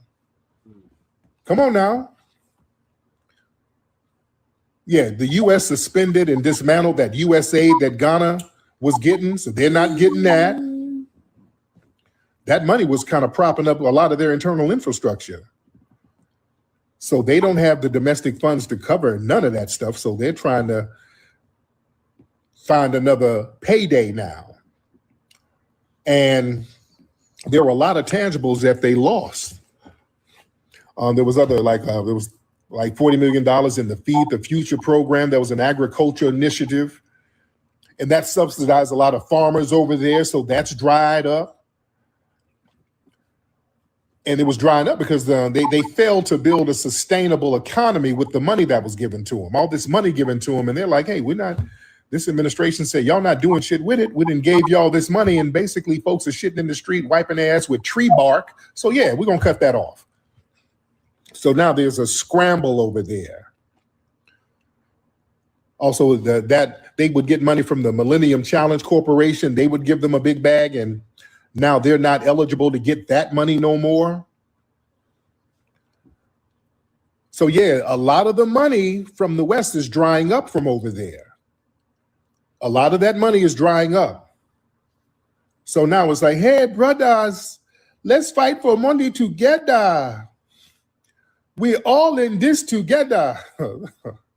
Oh, really? Oh, really? See, that's why the Democrats are so clicked in with it. Why are the Democrats, the Congressional Black Caucus, and all these people, why are they so clicked in with this finesse? Why we got tethers in here who are mad? Do we have tethers? Mad tethers? 98. I'm looking in the comments because I'm just talking, but I see some angry tethers in here. Okay, always shiesty. Okay, always shiesty. You want to get on? Let's talk about your anger, shiesty. Hop on, sir. Yeah, we got mad tethers circling around. They're upset. Okay, Shabaka. Always shiesty. You can hop on in here. You're not going to troll in the chat room. Hop on in and say whatever you need to say with your chest. All right. Yeah, we're not just going to troll in the comment section because y'all mad because we see y'all damn finesse and it ain't working. You're getting called out. Right. You're getting called out because of the damn finesse, ladies and gentlemen. But yeah, they got to latch on to us. And this whole thing with the Democrats, again, why is the Democrats all clicked into this? See, the Democrats, they are orchestrating this stuff too, because the Democrats, they like to fight for foreign aid and all that stuff, because that money from them foreign aid NGOs and all that shit, it don't really go to the citizens. It gets funneled through these Democrat-aligned international programs and human rights programs and nonprofit programs. So pushing aid for Ghana, because this is another finesse too. Now that Ghana has went on the world stage talking about we need reparations, so now they can use the momentum of this to try to get some of that NGO money. You know what I'm saying? This is a big ass finesse. That AmeriCorps. And again, the Democrats are in on it because all of the white liberal Democrats, They sit here and run these NGOs. They say, hey, look, there's a Negro here with flies on him. Send me money to my nonprofit so I can get him some Red Cross rice. And then they get all that money and divvy it up among the other NGOs and the white liberals. It's a whole scam, man. I was a kid, but my mom, it's a whole scam. So they're trying to tie our reparations claim into the damn NGO scam. Basically, they're trying to tie our shit into that NGO scam so these white liberals can get a piece of the bag right now. It's a finesse, man. Yeah. And they can just do it under the guise of international charity. And also the Democrats, the optical benefits of them looking like they're pro-reparations on the global stage without having to write a check to foundational Black Americans, that's a cheap way of virtue signaling. They can sit here and say, yeah, y'all want reparations? We champion reparations. We went to the world stage and championed reparations. Oh, we're in the forefront of fighting for global reparations all around the world. No, reparations ain't for all around the world. We're talking about for foundational Black Americans. No, no, no. See, they're trying to boost their little resume up. I'm telling you, this is what they're going to start running on. I'm telling you, the next ad campaigns for whatever Democrat politician, they're going to be bragging about how they fought the world stage for reparations. Yeah. This is a finesse.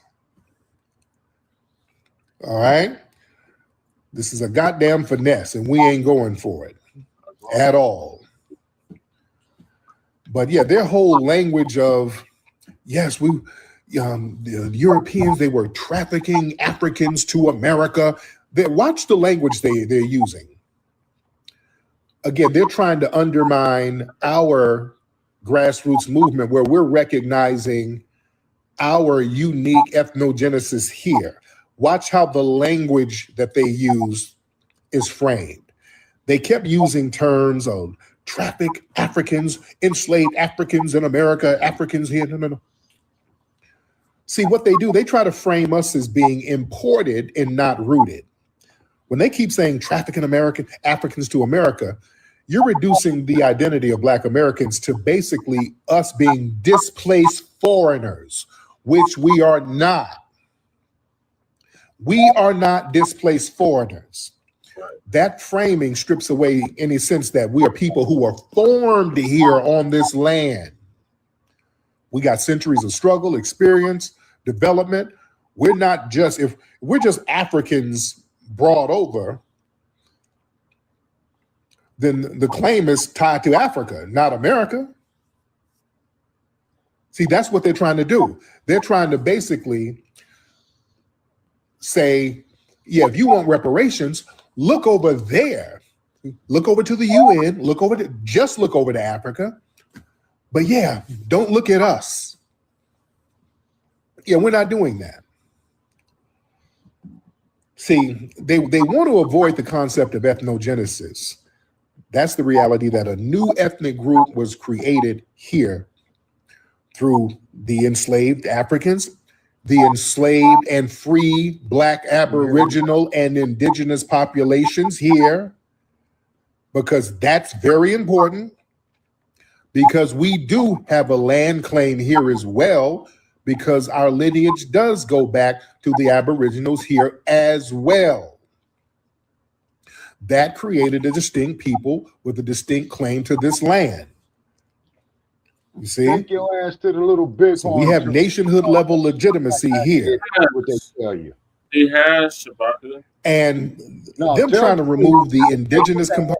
Little black bighorn like Shabaka. I did, and see what they tell him, and tell that motherfucker he has to go there by himself like I did, and I was scared the motherfucker. He had his family with him, but he took his family to Montana, Wyoming, and not Colorado. He didn't go. Okay, but where did he go in Montana? He go to the little bighorn? I bet you he didn't. I don't know what all parts of it he went to. But Montana's pretty big though, Brother Che. Yeah. I don't know. All that. But he said he was out there with his family that was in all the national parks and all that.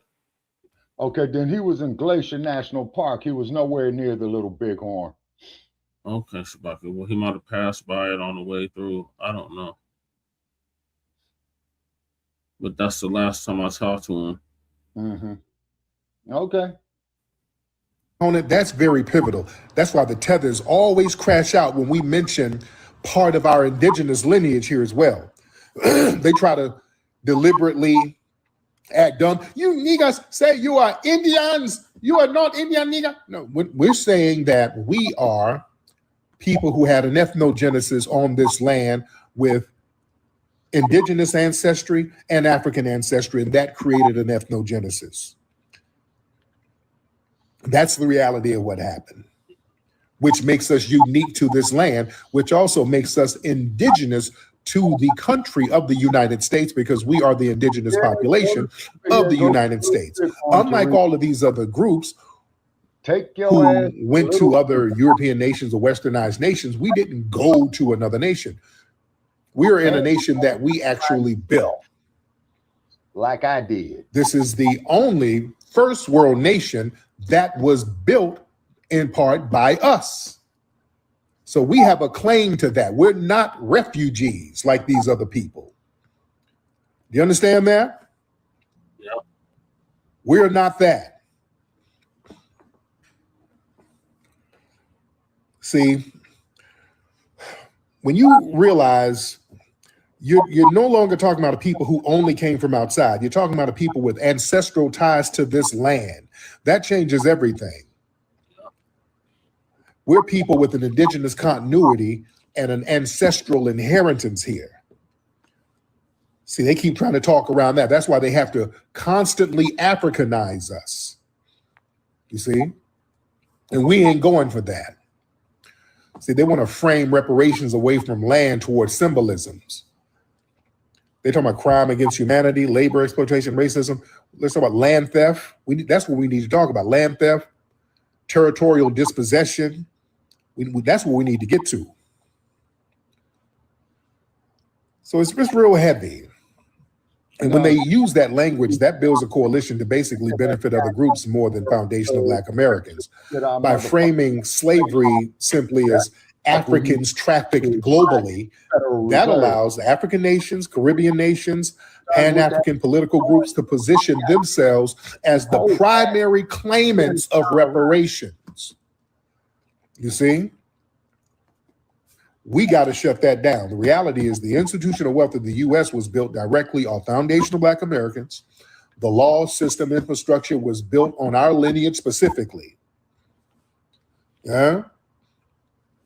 And the ethnogenesis, that's the key that locks the whole argument together. Understanding the ethnogenesis is everything, because that establishes that we're not just descendants of slavery. We're not just Africans abroad. We are a distinct ethnic group formed. The key word is formed through a unique historical process on this soil. Our culture was formed on American land. Our bloodline was forged on American land.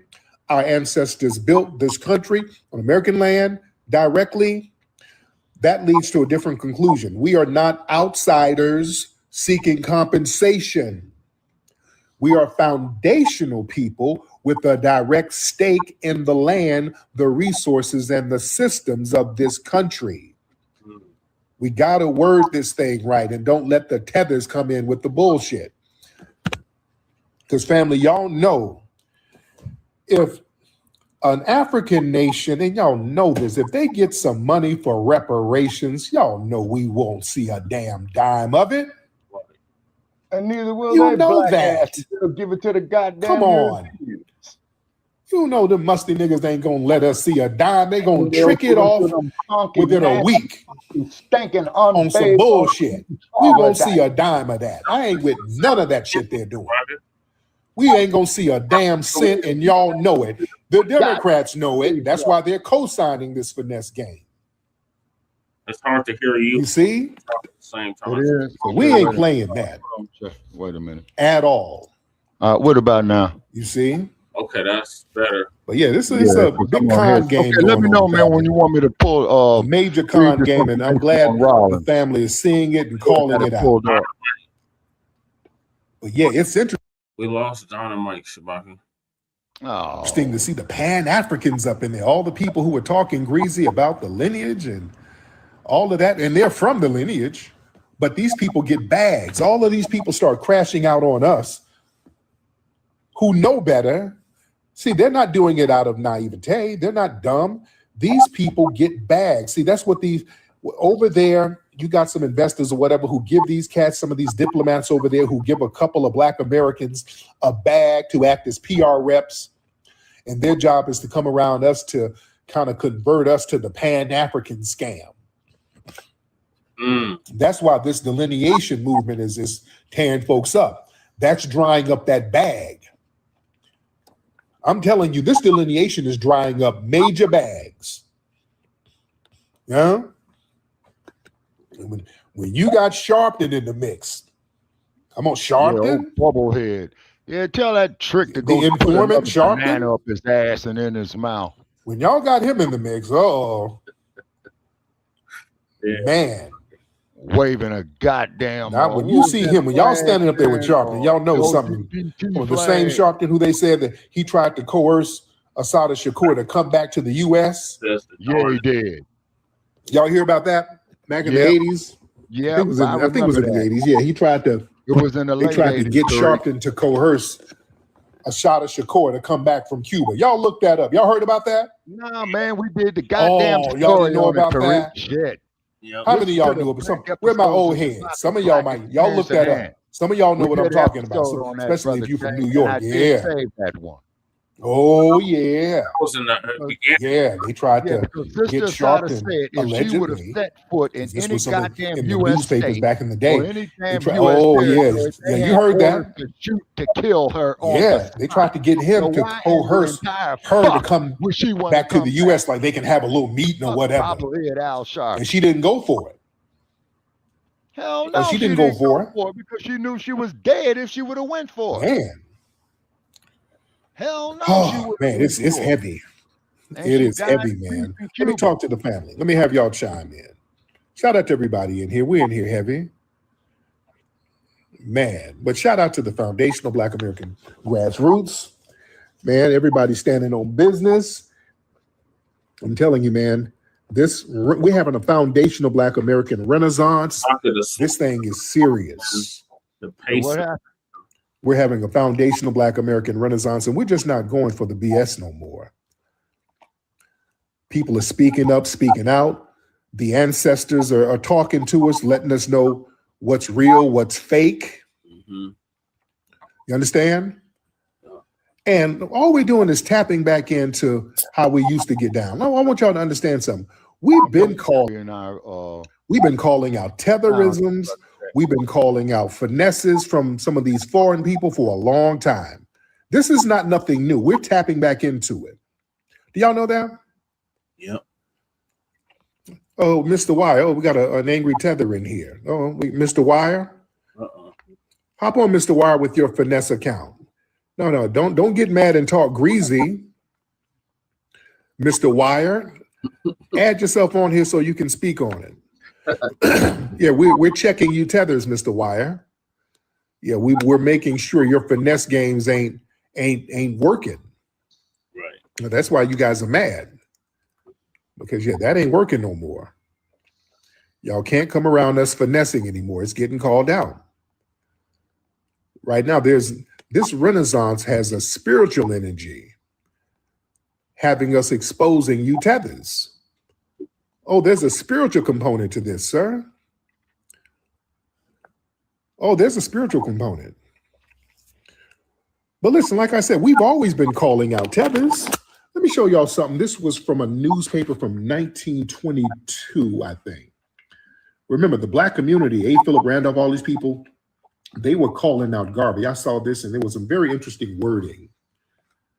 There was some very interesting wording in this newspaper. Let me show y'all this real quick. This shows that we were calling these folks out back then. When they were calling out Garvey, I want y'all to see the language they were using here. Hold on. how this is from 1922, I think, how Marcus Garvey betrayed the Negroes to a Georgia Negro hater. All right.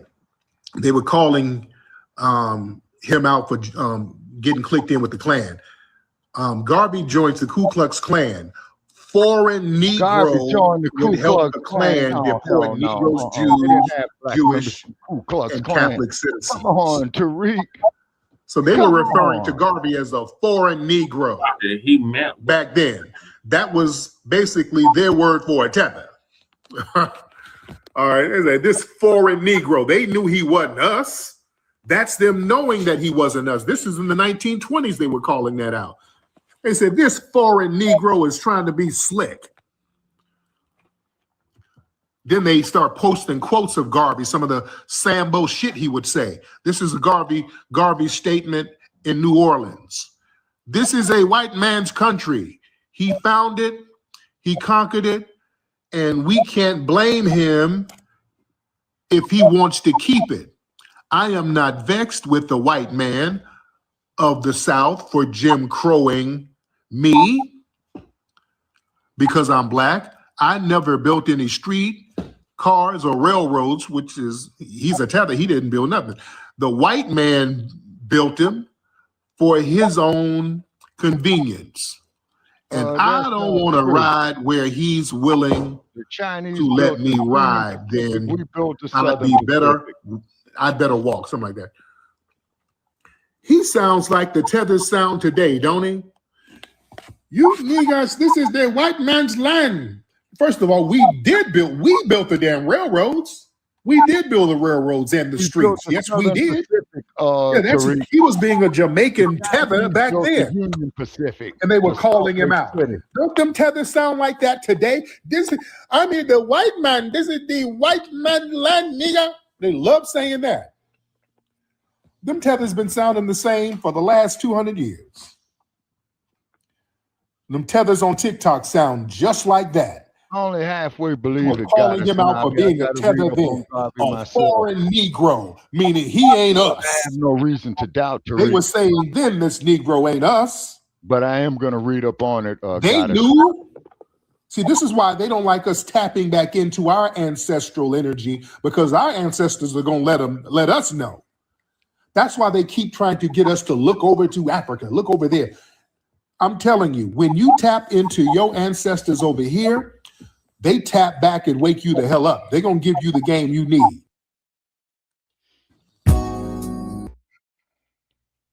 Should play it for Lady Cherry when she sleep. The root work commercial. All man, right. fuck the commercial, man. They need to pay us shit. Okay, now, Brother Che. Yes. As I stated before, way back when we were on Blogtalk, right? Okay, you know the old legend of John Henry. Okay, you know that, right? And on the railroad, yeah, and that day went all the way from Atlanta, Georgia to Los Angeles, California.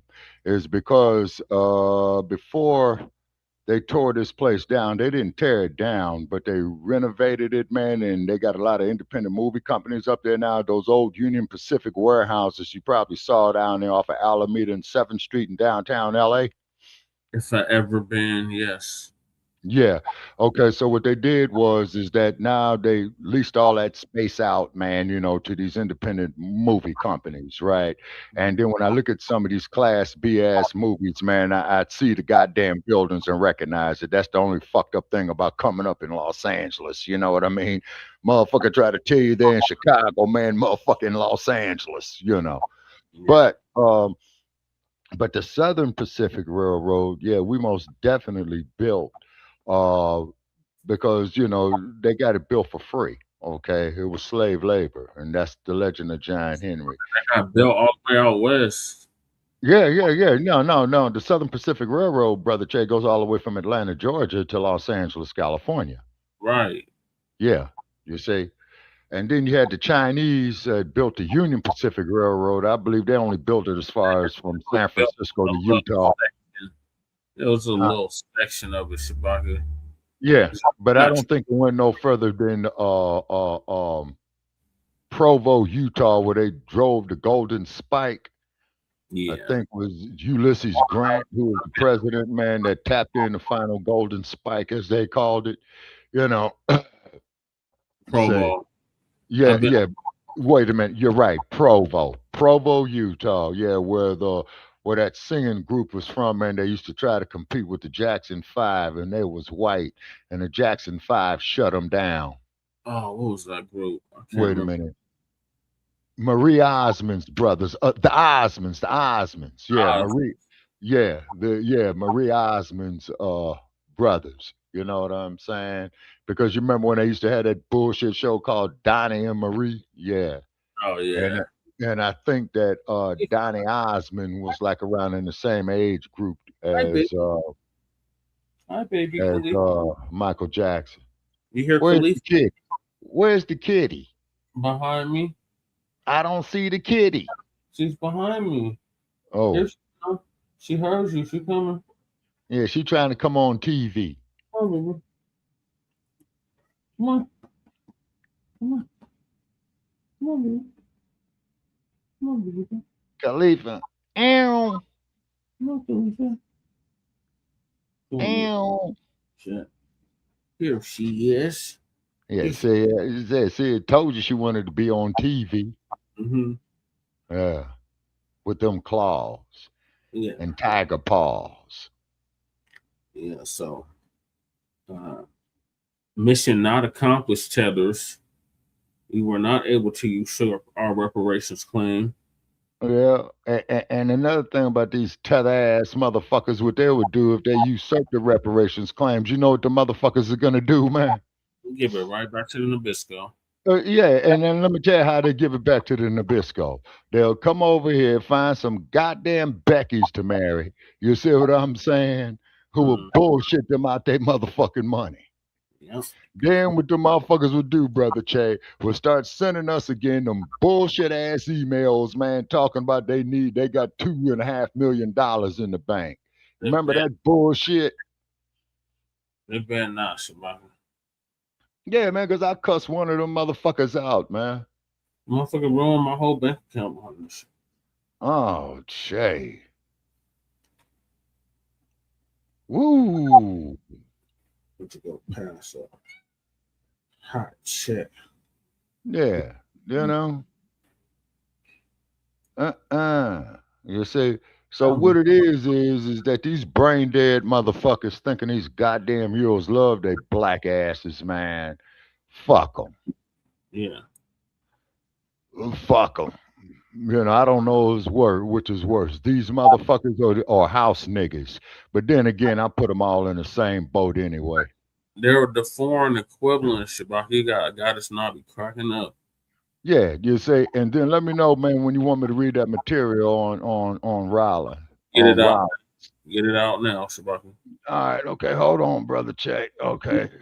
Okay. All right. This is Wikipedia. Okay. Jerry Rawlins, June 22nd, 1947 to November the 12th, 2020, was a Ghanaian military officer, aviator, and politician who led the country briefly in 79 and then from 81 to 2001. He led a military regime until 93 and then served 2 terms as the democratically elected president of Ghana. Okay, as soon as you come in there democratically elected, that's tether. He was the longest serving leader in Ghana's history, presiding over the country for 19 years. He came to power as a flight lieutenant in the Ghana Air Force following a coup d'etat. You know what a coup d'etat is in 79. Before that, he led an unsuccessful attempt against the ruling military government on May 15, 79, just 5 weeks before scheduled democratic elections were due. After handing power over to a civilian government, he overthrew the democratically elected government through a military coup on Thursday, December 31st, 1981, as chairman of the Provisional National Defense Council. In 92, Rawlins resigned from the military, founded the National Democratic Congress, and successfully ran for president in that year's election, becoming the first president of the Fourth Republic. Rawlins brokered a ceasefire in 1995 during the First Liberian Civil War. He was re-elected in 96 to serve 4 more years. After 2 terms in office, the limit according to the Ghanaian constitution, Rollins endorses Vice President John Atta Mills as presidential candidate. In 2000, though Mills lost the election, Rollins served as the African Union envoy to Somalia. He died in 2020 at the age of 73 and was accorded a state funeral. Okay. All righty. Okay. And looking at this brother, man, he looks like, man, he's from South Central LA or Chicago or New York City. You know? Mm-hmm. Yeah, looks can be deceiving, Shabaka. Yeah. Open up his mouth, they realize real quick he ain't from none of them places. Yeah, I think I only heard him speak once, Brother Che. Hey, He sounded like he sounded like you and I. Yeah. Okay, then there's some more shit in here that he was part of the Free Africa movement, an underground movement of military officers who wanted to unify Africa through a series of coups. Yeah, these motherfuckers is probably the ones that got Thomas Sankara knocked off. Okay, Khalifa. She's still in the show. She want all the attention. Just a kitty.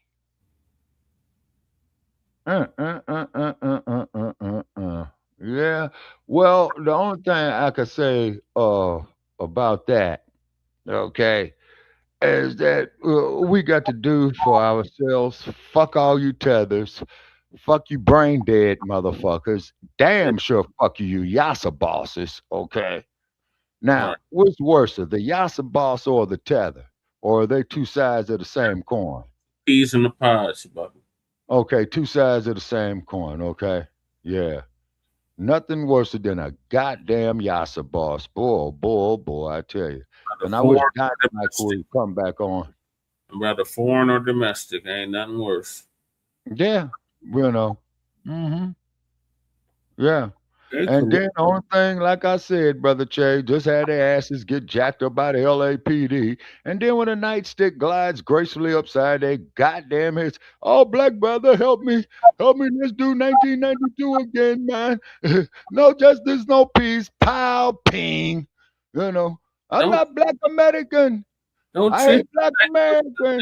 LAPD save me, LAPD save me. Pow, ping. That's what we have footage of them doing, Shabaka. Mm-hmm. Yeah.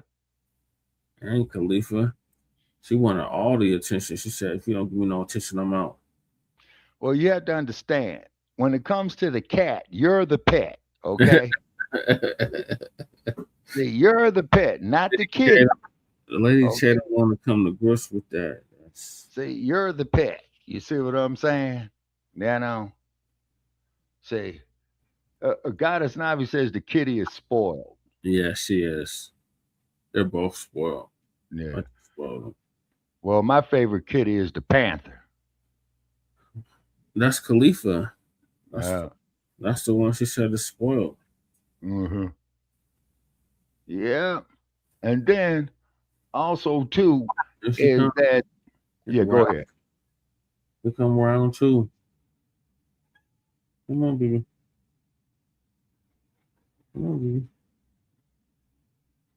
Boy, it's sunny as hell out here. It's 88 degrees.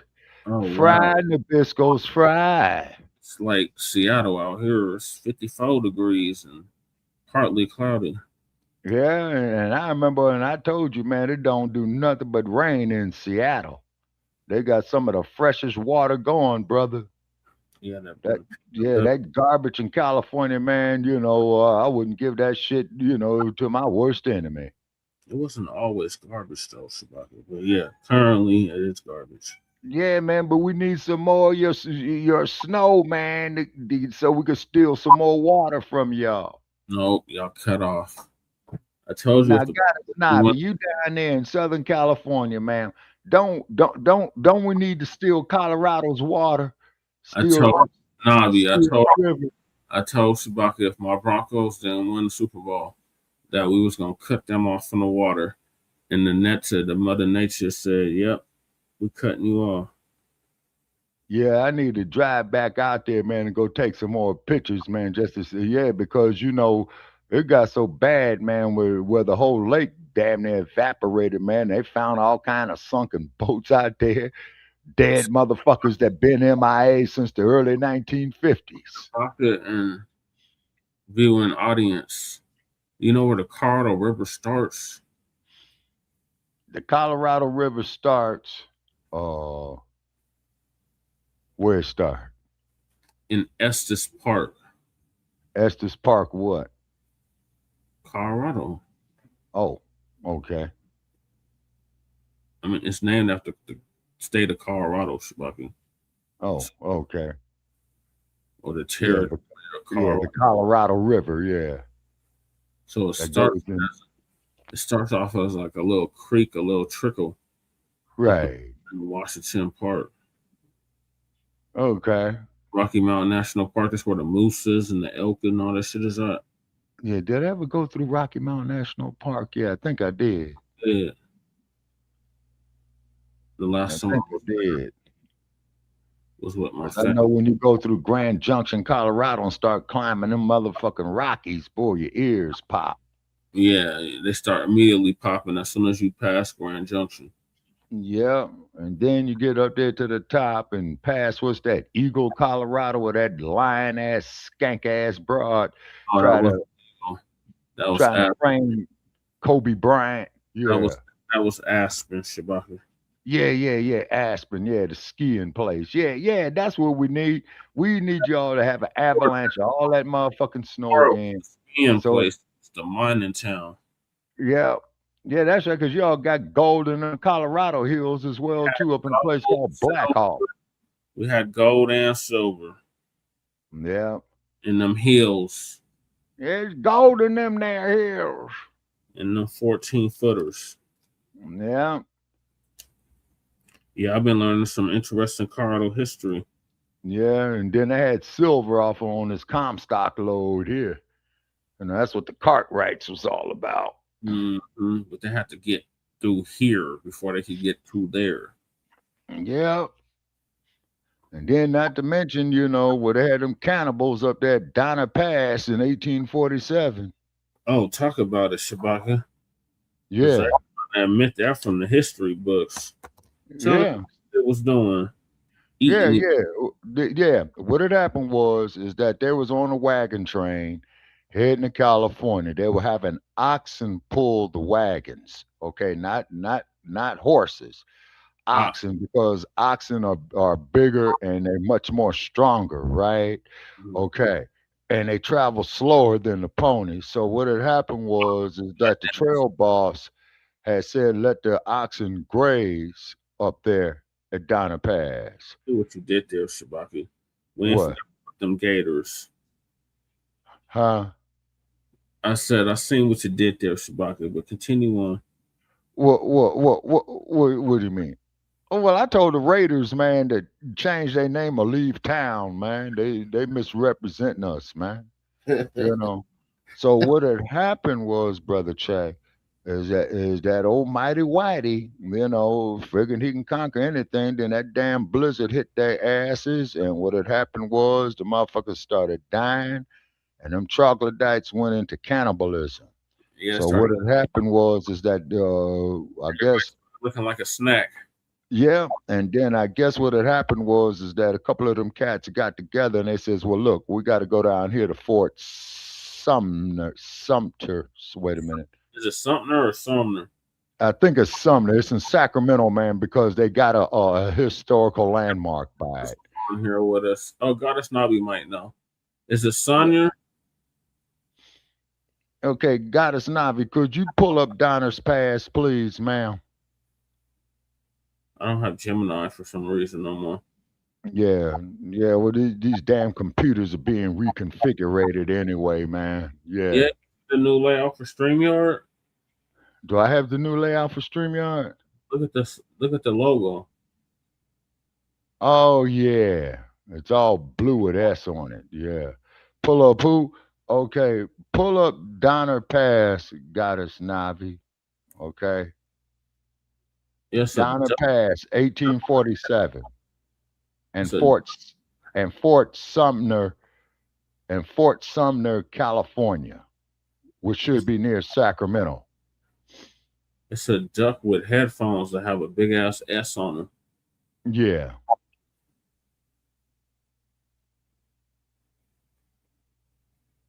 Okay, so Gavas Nadi is saying pull up who? Okay, so just pull up the massacre at Donner Pass. Yeah, Donner Pass. They made a movie about it. Yeah, they did. What was the name of the movie, Shabaka? Donner Pass. Yeah. That was the name of it. And Donner Pass is 7,551 feet above sea level, Brother Che. Repeat that. Donner Pass is 7,000. Oh, 7,500. Oh, it's like Flagstaff. Yeah. 7,551 feet. I passed that sign so many goddamn times, man. You know, it's ingrained in my mind. You know, going into Reno, Nevada, because Reno is only 22 miles inside the state line. Yeah, you know? I drove it. Remember, Shabaka? Yeah, you did. Mm-hmm. And then I went through them goddamn hillbilly towns, Ely and Battle Mountain. Yeah. And you didn't go through Austin, no. You didn't go through Austin. No, I don't recall seeing it Austin. The only thing I remember seeing, Brother Che, was a bunch of desert. It was hot, and the only thing I was doing, man, was following the sun, because I know if I follow that sunset, I know California's before it, you know. I got stranded on the 50. Remember I told you? Yeah. Mm-hmm. Now on the 50 is where you're going, US 50 is where you're going through Placerville. And I told you, you know, what goddamn Placerville County Sheriff told me up there. Well, in California, it's that. But in Nevada, it's through Austin. You connect with it at Ely. Okay, yeah. Eli, yeah. E-L-Y, yeah. Yeah, they pronounce it Ely. So when you get to Ely, you connect over to the 50, and it'll take you to Austin. And we actually have a lawyer from there that was born there. Damn. That represents people out here. Oh my goodness. Yeah. Yeah, them are some prejudiced ass white folks up in there. Yeah, that was Trump Town, Austin, Nevada. Yeah, hell yeah, the whole goddamn state of Nevada is all dumpster except for Las Vegas. Because you got flags up, Shabaka. It was that trumped up. Yeah. Oh yeah. Yeah. Town, we're like, oh hell no, we ain't stopping here. This is a sundown camp. Yeah. And as soon as we got outside of that town, we got stranded. Damn. How long was you there? Like a day and a half. Oh shit. In the desert. It was easily 100 degrees. Oh yeah, and I know y'all was careful going out at night, getting out that car, man, because that's when the rattlers is on their roll. Surprisingly, I didn't see no snakes. All right, then you was lucky. Yeah. I was expecting to see some rattlers, but no rattlers. Yeah, the only thing I know what to do with one of them motherfuckers is shoot it. Only wildlife was like a deer or something. Mm-hmm. And I remember one time crossing through Montana, man. Oh, I saw this big ass deer. That motherfucker was running, right? And he hopped over that fence, man, and that motherfucker, man, ran right across the fucking highway. I was expecting to see a road runner or something. Now you'll see the road running out here. I saw a couple of them motherfuckers. Yeah, they're in southern Nevada. I didn't see it. And I'm yet to see Wiley E. Coyote sue Virginians. You come across Virginians, you better kiss us goodbye. I don't know, because them coyotes is full of rabies, man, and on top of that as well, too. And they're scavengers. Mm-hmm. That's what makes them have the disease, you know what I'm saying? You know. And I see we don't have no Nabiscos. Where are the Nabiscos? Where can they be? Were you able to pull it up, Goddess Number? The Donner Pass massacre. Yeah. So moving along, we've been hearing all this talk about the SAVE Act.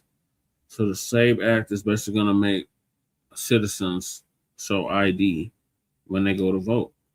Well, I won't be voting, man. The only thing I'm showing is that goddamn voter registration card. And if they don't want it, fuck it. No, Breeze is election judge. So he. Oh, yeah. I remember Breeze saying that. Yeah. He already let you know how that go down. Yeah. So Richie's gonna give us an update on that. SAVE Act. Okay. Well, guess what? It suppresses women. Makes it more difficult for women to vote. So get down, baby. This is a fact. It's in the bill. They tried to remedy this. They, meaning everybody but Republicans. And the Republicans rejected the remedy. Here it is. It's called the SAVE Act. They say it stops non-citizen voters. Non-citizen voting is already illegal, has been for decades. The penalty is prison and deportation. What undocumented person is risking everything, their family, their freedom, to cast one ballot? The Heritage Foundation found 68 cases in 40 years. But the SAVE Act forces every American to show a passport or birth certificate to register. 21 million citizens don't have them. It ends online registration, kills mail-in, shuts down voter drives. And this is a women's suppression bill. 69 million women changed their name when they married. Their birth certificates don't match.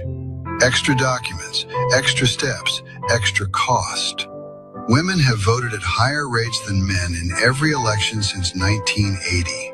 They lean Democratic by double digits, and they outnumber male voters by almost 9 million. You think that math is lost on the people writing this bill? The defense secretary promotes a pastor who wants to end women's suffrage. Trump's own nominee expressed support for repealing the 19th Amendment. They're saying the quiet part out loud. The bill also forces states to hand voter rolls to Homeland Security. The same administration whose DOJ operatives were caught using Social Security data to, quote, overturn election results. A man convicted on 34 felony counts demands you show a passport to vote in your own country, while his administration builds the database to decide if you're allowed to. They're not protecting elections. They're engineering outcomes. Damn shame, isn't it? They have the opportunity to fix it if it's just an error in the development of the bill or the act. But they flat out refused. Now, there is someone defending this. His name is Chip Roy. But see, Chip is the person that introduced the damn thing. Here it is. The SAVE Act is obviously critically important. The problem we have is we've got some folks out there that are trying to stir the pot on this, allegation that it somehow is a barrier for married women to be able to vote because they've, got to deal with getting IDs with name changes and all those things. Although, frankly, I'm trying not to elevate the issue too much. My chief of staff had to go get a new ID in Virginia. Virginia's adopted the Real ID system. So she had to go through a bunch of hoops. She's going to have to go back to the DMV twice because they want the paperwork for it. That's just part of the issue with how we try to set up the ability to identify people. But there's no barriers at all to married women being able to vote. Damn lie. Wow. Don't you find it ironic that voting is considered to be a protected constitutional right, a protected right that you have? But in order to engage in that protected right, you have to present ID. There's no other right that you really have to present ID to engage in. As a matter of fact, rights are so fundamental to the American Constitution that Republican states have something called constitutional carry. Your right to bear arms is a protected right as well. Yeah, take your ass to California if and see what happens. Bear arms, you don't need a permit, according to the right to carry states. You don't need to get a license to carry this gun. No ID required. You have a constitutional right. It's protected. See how quick you and get then locked if up. a cop sees you with a gun, like let's say in the state of Georgia, it's illegal for the cop to ask you, do you have that firearm legally? You show nothing. Why? Because you're engaging in a constitutional right.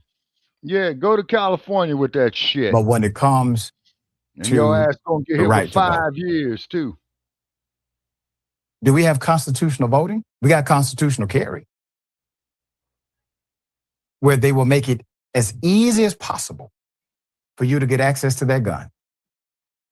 But there's no constitutional voting to make it easy as possible for you to have access to that ballot. Put about full mask. Late January, Republican lawmakers in both the House and the Senate launched a renewed push to pass the SAVE Act, introducing 2 new bills that advance its, quote, show your papers requirement for voter registration. The first effort to pass the SAVE Act last year failed in the face of nationwide public opposition. These new bills are yet another effort to undermine Americans, the freedom to vote, and make this unpopular policy the law of the land. Nobody wants it when they know what it is. In every form, the SAVE Act would require American citizens to show documents like a passport or a birth certificate to register. Our research shows that more than 21 million Americans actually lack ready access to those documents. Roughly half of Americans don't even have a passport. Not required. Don't need it. Millions lack access to a paper copy of their birth certificate. Creates an unnecessary barrier. The SAVE Act would disenfranchise Americans of all ages and races, but younger voters and voters of color would suffer disproportionately. Likewise, millions of women whose married names are not on their birth certificates or on their passports would face additional scrutiny because of extra steps required just to make their voices heard. So just like the SAVE Act of 2025, the new SAVE Act proposals would inject chaos into election administration, which is part of what they want. They would place massive unfunded burden on state and local election officials. That is what they want. Yeah, and they would expose those officials who's to significant legal risk. The bills would leave it up to local officials to the state to decide whether a voter who lacks one of the specified documents has done enough to prove citizenship. Officials who make an honest mistake could face civil and criminal penalties because there's no immunity dynamic here. An election official could even be punished for registering an eligible American citizen just for failing to collect all of the right paperwork at the right time. So you can register a person to vote who happens to be eligible to vote, but if they don't have all of the prerequisite documentation to vote, that election worker could be found liable for a criminal charge. Who is an election worker? This is a position that's seasonal. These are gatekeepers of our community, our grandmothers and grandfathers, individuals who care enough to sign up to do this seasonal job. Many of them are in retirement. They go through a training. Sometimes it's 1 week, maybe 2. The more robust ones are about a month. They don't get paid a whole lot of money. Once again, there's no job security. It's seasonal. Seems like if we care about democracy, we would invest a little more attention, money, and care into the operation of voting. But we don't. And so Trump, through his bully pulpit called the White House, is able to manipulate legislation, manipulate feckless leaders like the Republicans that serve him, and then try to manipulate you. The new version of the SAVE Act would go into effect either immediately after enactment or within the next year or 2, depending on the specific provision adopted. Such a rushed implementation of a massive policy changes would wreak havoc on election administration, unleashing confusion that will itself undoubtedly prevent some American citizens from voting. There is no credible data that supports non-citizens being affected at all by this. Not an iota of evidence that non-citizens would have any blowback because of the SAVE Act. Only citizens who are eligible to vote in federal elections. Those are the ones who would receive the blowback. There's more. Though all the versions of the SAVE Act would block millions of American citizens from voting, the new bills each contain unique additional obstacles. One new SAVE Act bill, the SAVE America Act, directs states to hand their voter rolls to the Department of Homeland Security to run through the agency's flawed citizenship verification tool, confusingly named the SAVE program intentionally. So what is he doing? He's creating brands. Why is he creating brands? Because he knows that the American consumer, which is everyone, because we all buy stuff, that we have been accustomed to purchasing brands. Not looking at the quality or really checking under the hood as much, and we should have. But he knows that people are fixated with brands. That's how he became president. He's a brand, okay? So he's giving you a brand to buy. Well, let's call it the Save America Act. Yes, that'll do it, and let's make it even worse than the version of 2025. Let's do that. And all of a sudden, ironically, the popularity of the bill went up based on polling data until people started to educate others about what's in the bill. That's our job. That's your job, not just mine, not just Senator Turner, all of us, collectively. There's more. Dozens of states have refused to provide voter files requested by the Trump administration because of concerns about the misuse of such data. And those concerns are well-founded. The administration conceded in January that DOGE team members within the Social Security Administration agreed to turn over state voter roll to an advocacy group seeking to, quote, find evidence of voter fraud and to overturn election results in certain states, end quote. When states have agreed to turn over their voter rolls to the Trump administration, several have agreed to give the administration unprecedented latitude to meddle in elections, including the power to tell states to remove specific voters from the rolls and share sensitive private voter data at will, including with people outside of government. The Save America Act would also require photo ID to vote, proving or providing a narrow list of acceptable IDs, more restrictive than the voter ID laws in every state but Ohio. For example, the bill prohibits the use of student IDs, even those issued by state universities.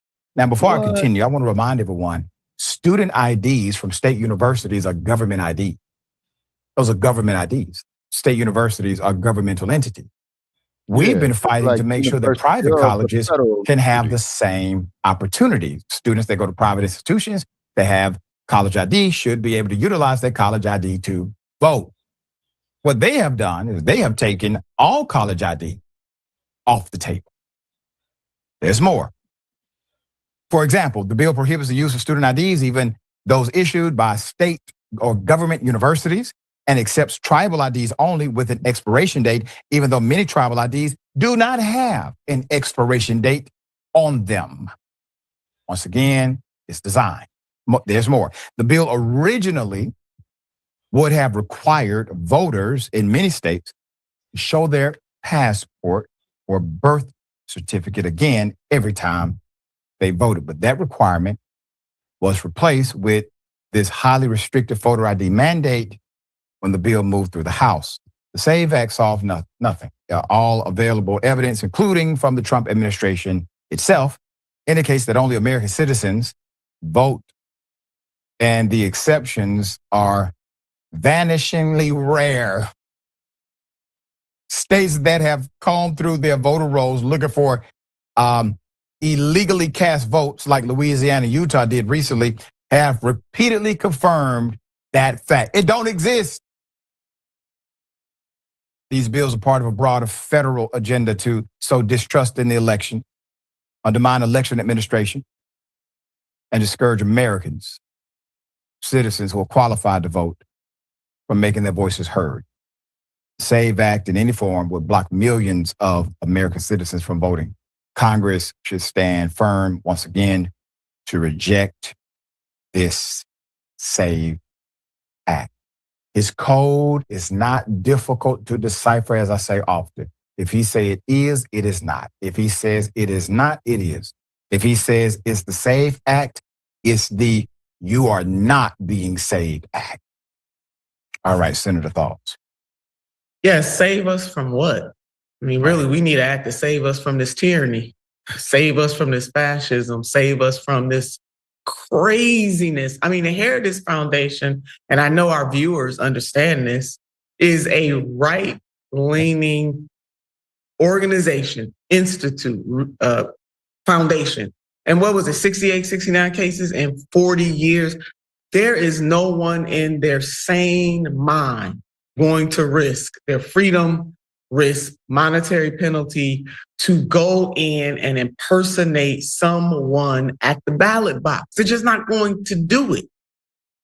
Two, I thought the Republican Party, Doc, was a party of smaller government, but I swear to you, they are expanding government every opportunity they get, not in service to the American people, though, but they're at war with the American people. That is what is happening. And then the Brennan Center did a report many years ago, but it is very apropos for this moment. And basically, the summation of that report is that you, yes, you, have a greater chance of being struck by lightning than you do to have somebody that is going to impersonate someone when they go to vote. But you know, Doc, never let the truth get in the way of a good story. Yeah. These Republicans have a good story. They don't have a lot of truth. And quite frankly, they do want to take us back to the time when women couldn't vote, make them barefoot and pregnant.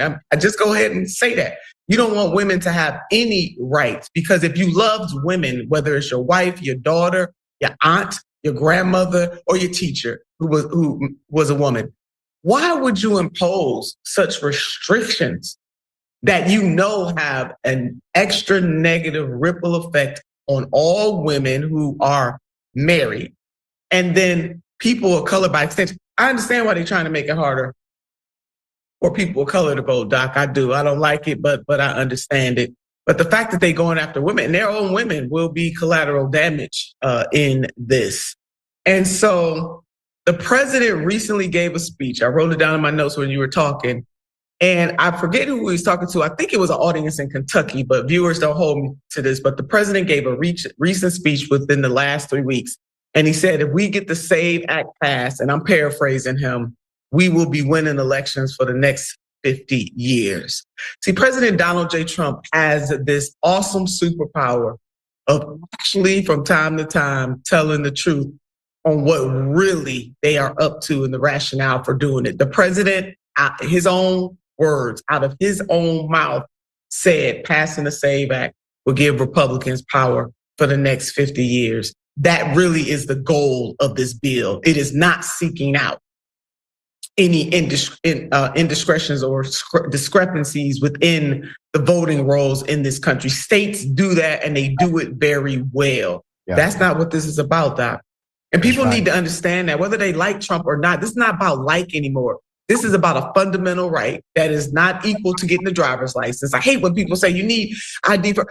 None of those things are fundamental rights. We're talking about protecting a fundamental right. And why wouldn't government expand it? Why wouldn't we have a national holiday for voting? I mean, so many other things that government could do to make sure that people have more access to the franchise. But instead of doing that, they go in reverse. Well said. They want a democracy in appearance only, because they still get to choose who's in leadership. They don't want you to truly choose who's in leadership. But that's right. Got something for you to know. You hold all the cards. You do. The American public, you hold all the cards. If you didn't, they wouldn't work so damn hard to make you believe you don't. Okay? That's right. They wouldn't. Hey, Doc, one more quick thing. You know what? They might as well just come out and say they want to go back to the way it used to be, where only land holding white men could vote. Right. Just hold that press conference, okay? I have more respect for you if you did that. Yeah, and that's what we're fighting. We're fighting against the DNA of this nation. How was it started? Well, the DNA of the nation is only oligarchs ran the government. Why? Because, well, the white men that owned property were rich. That's why. So they were the only ones who were allowed to run and allowed to hold office and allowed to participate. So, yeah, they're trying to take you back to that draconian system. They act like we ain't just exposed illegal immigrant voting in 7 elections in Philadelphia. Yeah. Like, what? Oh, my God. Yeah. Crew's in the building. Salute, crew. No, Khalifa, you can't get in a dishwasher. Khalifa trying to get her ass in the dishwasher. Damn. Her and Amaru be doing that shit all the time. They're trying to open up the dishwasher or the refrigerator. They all up in it. Damn. Okay, crew. Yo, just finished up with the SAVE Act. They're trying to fearmonger us, talking about white women won't be able to vote, and they're gonna be targeted as well as people of color, all that bullshit. Yeah, and me personally, I quit voting, so it makes no difference to me, man. Right. Yeah, I did that bullshit, man, from the time I was 18 years old, man, to 46. I quit voting for about 15 years. I mean, man, vote for what? I mean, now, if the motherfucker come out and bribe me, I'll go vote for his ass. As long as the motherfucker pay me. And it's got to be 4 figures too. Shit, you know what I'm saying? Oh my God. I wish I would have took a picture of that paper that you got to sign before you get on the ballot in whatever state. Yeah, you see, what it is, man, is this, bro. Here's what they're trying to do, okay? Bribery on there, had racketeering on there. Yeah, okay. Now, the dumpster, as in human shit, and I want to make that perfectly clear, by the way, he's behind this bullshit, okay? Because what the motherfucker is going to do, all right, he's going to get J.D. Vance up there, right? Then after J.D. Oh, J.D. Then he's going to get Don Jr. up there. Follow me? You follow me? If he wants to take a back. You would think she can't stay in the water, though. As soon as that water come on, she out. Yeah, and then the dumpster was here setting up. You know, just like these goddamn AI robots they letting loose in Las Vegas, Nevada, right? Yeah. Yeah, you know, this motherfucker is setting up his regime. You see, they're gonna have tech, run all this shit. And just like I told you, when me and the homie went to lunch out here, man, in Las Vegas last year, goddamn robot is coming up bringing us our meal. Then the motherfucking robot brings the check. Then the goddamn robot has the fucking audacity to say that he needs a tip. I said, robot, fuck you. She did not want to get up, Nobby. I had to literally pick her ass up and get her out the dishwasher. Yeah, see, so why am I gonna? She sat down and everything. Shabaka looked at me defiantly, sat her ass down. Well, remember, with the cat, you are the pet. They're not your pet, you're their pet.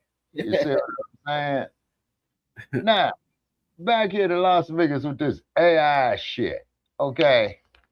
Motherfucking robot coming up to me and the homie.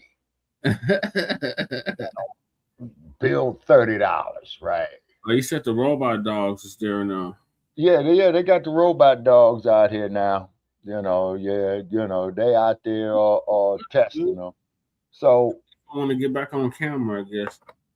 So what's gonna happen is that the robot dog is the prelude to the RoboCop. Yeah, and Terminator. Exactly. You see, so you will see that in your lifetime, brother Chad. I'll probably be dead, when they perfect it. You Yeah, say, she was all up in there. Like, I'm not getting on. You're gonna have to move me. yeah, well, you got to find some yarn. Yeah. You got to lure out with some yarn. Yeah. Lady Che got some.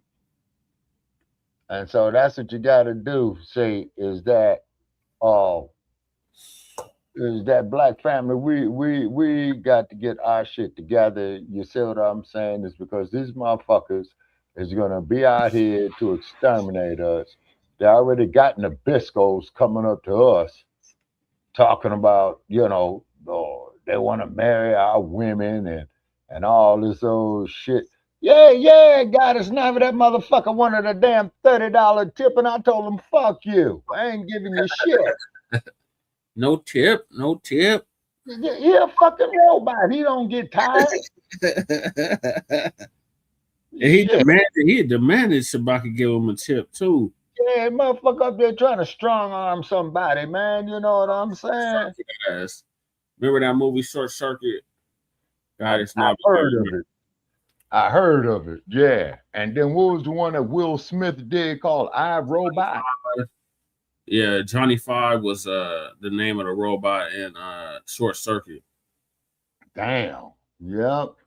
And then you remember I, Robot, and they was gonna dismantle the robot, and the robot said, "I did not kill a human. I did not kill a human." You know what I'm saying? But what had happened was that the robot was taking on human characteristics. Mm-hmm. So was Johnny Five. Yeah.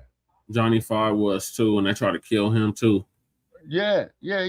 Hell no, Goddess Navi. I know I was not giving no goddamn robot no motherfucking $30 tip.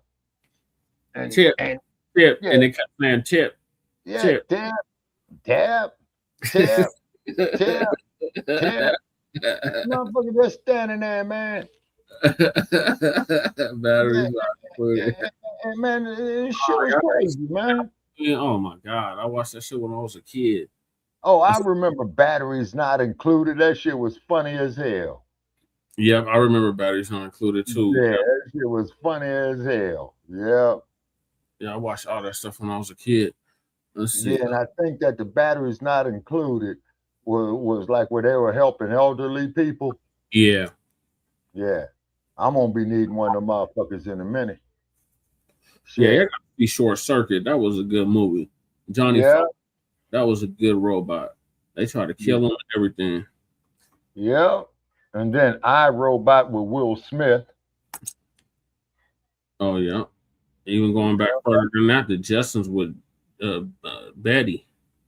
I remember the Jetsons. I used to look at that as a kid on Saturday morning cartoon show before Wile E. Coyote. Here's George Jetson, his wife Jane. We're supposed to have the flying cars. Elroy. We're supposed to have the flying cars by 2040. Yeah, well, I'll be too old to drive them, man. Hell, I'll be damn near 90 years old in 2040. Well, you like that too? Yeah, I ain't gonna make it to 2040. I'm gonna shoot for it. Yes. Yeah. 2040. Hell no, man. Shit, no, man. I'll probably be checking out, man, within the next 5 years or less. That would be what? I would be. 2040 is 14 years away. Yeah, 14 years. Wow. Yeah. And then, but what's happening is with this artificial intelligence is that they're letting it grow on its own. You see what I'm saying? Wait, 50. I'll be 53. Yeah, something like that, bro. And then you're going to say that the Shabaka's gone. Now I see what Shabaka was talking about way back then in 2025. Yeah. 2026 now. Yeah, 2026. Yeah. Yeah. He's 20. Yeah. It's flying. Oh, okay. Yeah, I like that robot too. Yeah. It's make it to 2020. Wait a minute. Sister is saying What if you do make it to 2040, Shabaka? You got to celebrate. Yeah. You got to stop it. I will be so fucked You'll up. I'll be sitting on myself, bumming bricks, be senile like a motherfucker. You know what I'm saying? I ain't going. Fighting in Trump's age. Yeah, and the day I can't wipe my own ass, I don't need to be here. You're right. That's what my mom always told me. She said, if I ever get to that point, just pull the plug. Yeah, okay. You know what I'm saying? But however, though, Goddess Navi, you know, you can extend your life like what old boy Jack Lane used to do. He lived to be about 95. All right. But they be doing some diabolical shit to extend their lives. Huh?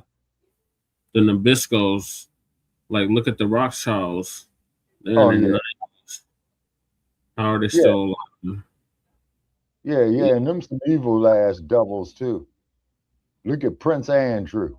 Yeah, they just flying, Nobby. First we had the pandemic, and then it's just like, look up. Yeah, and by the way, you know they're getting ready to bring that shit back again. You know that, right? Yeah, that they're working on round 2.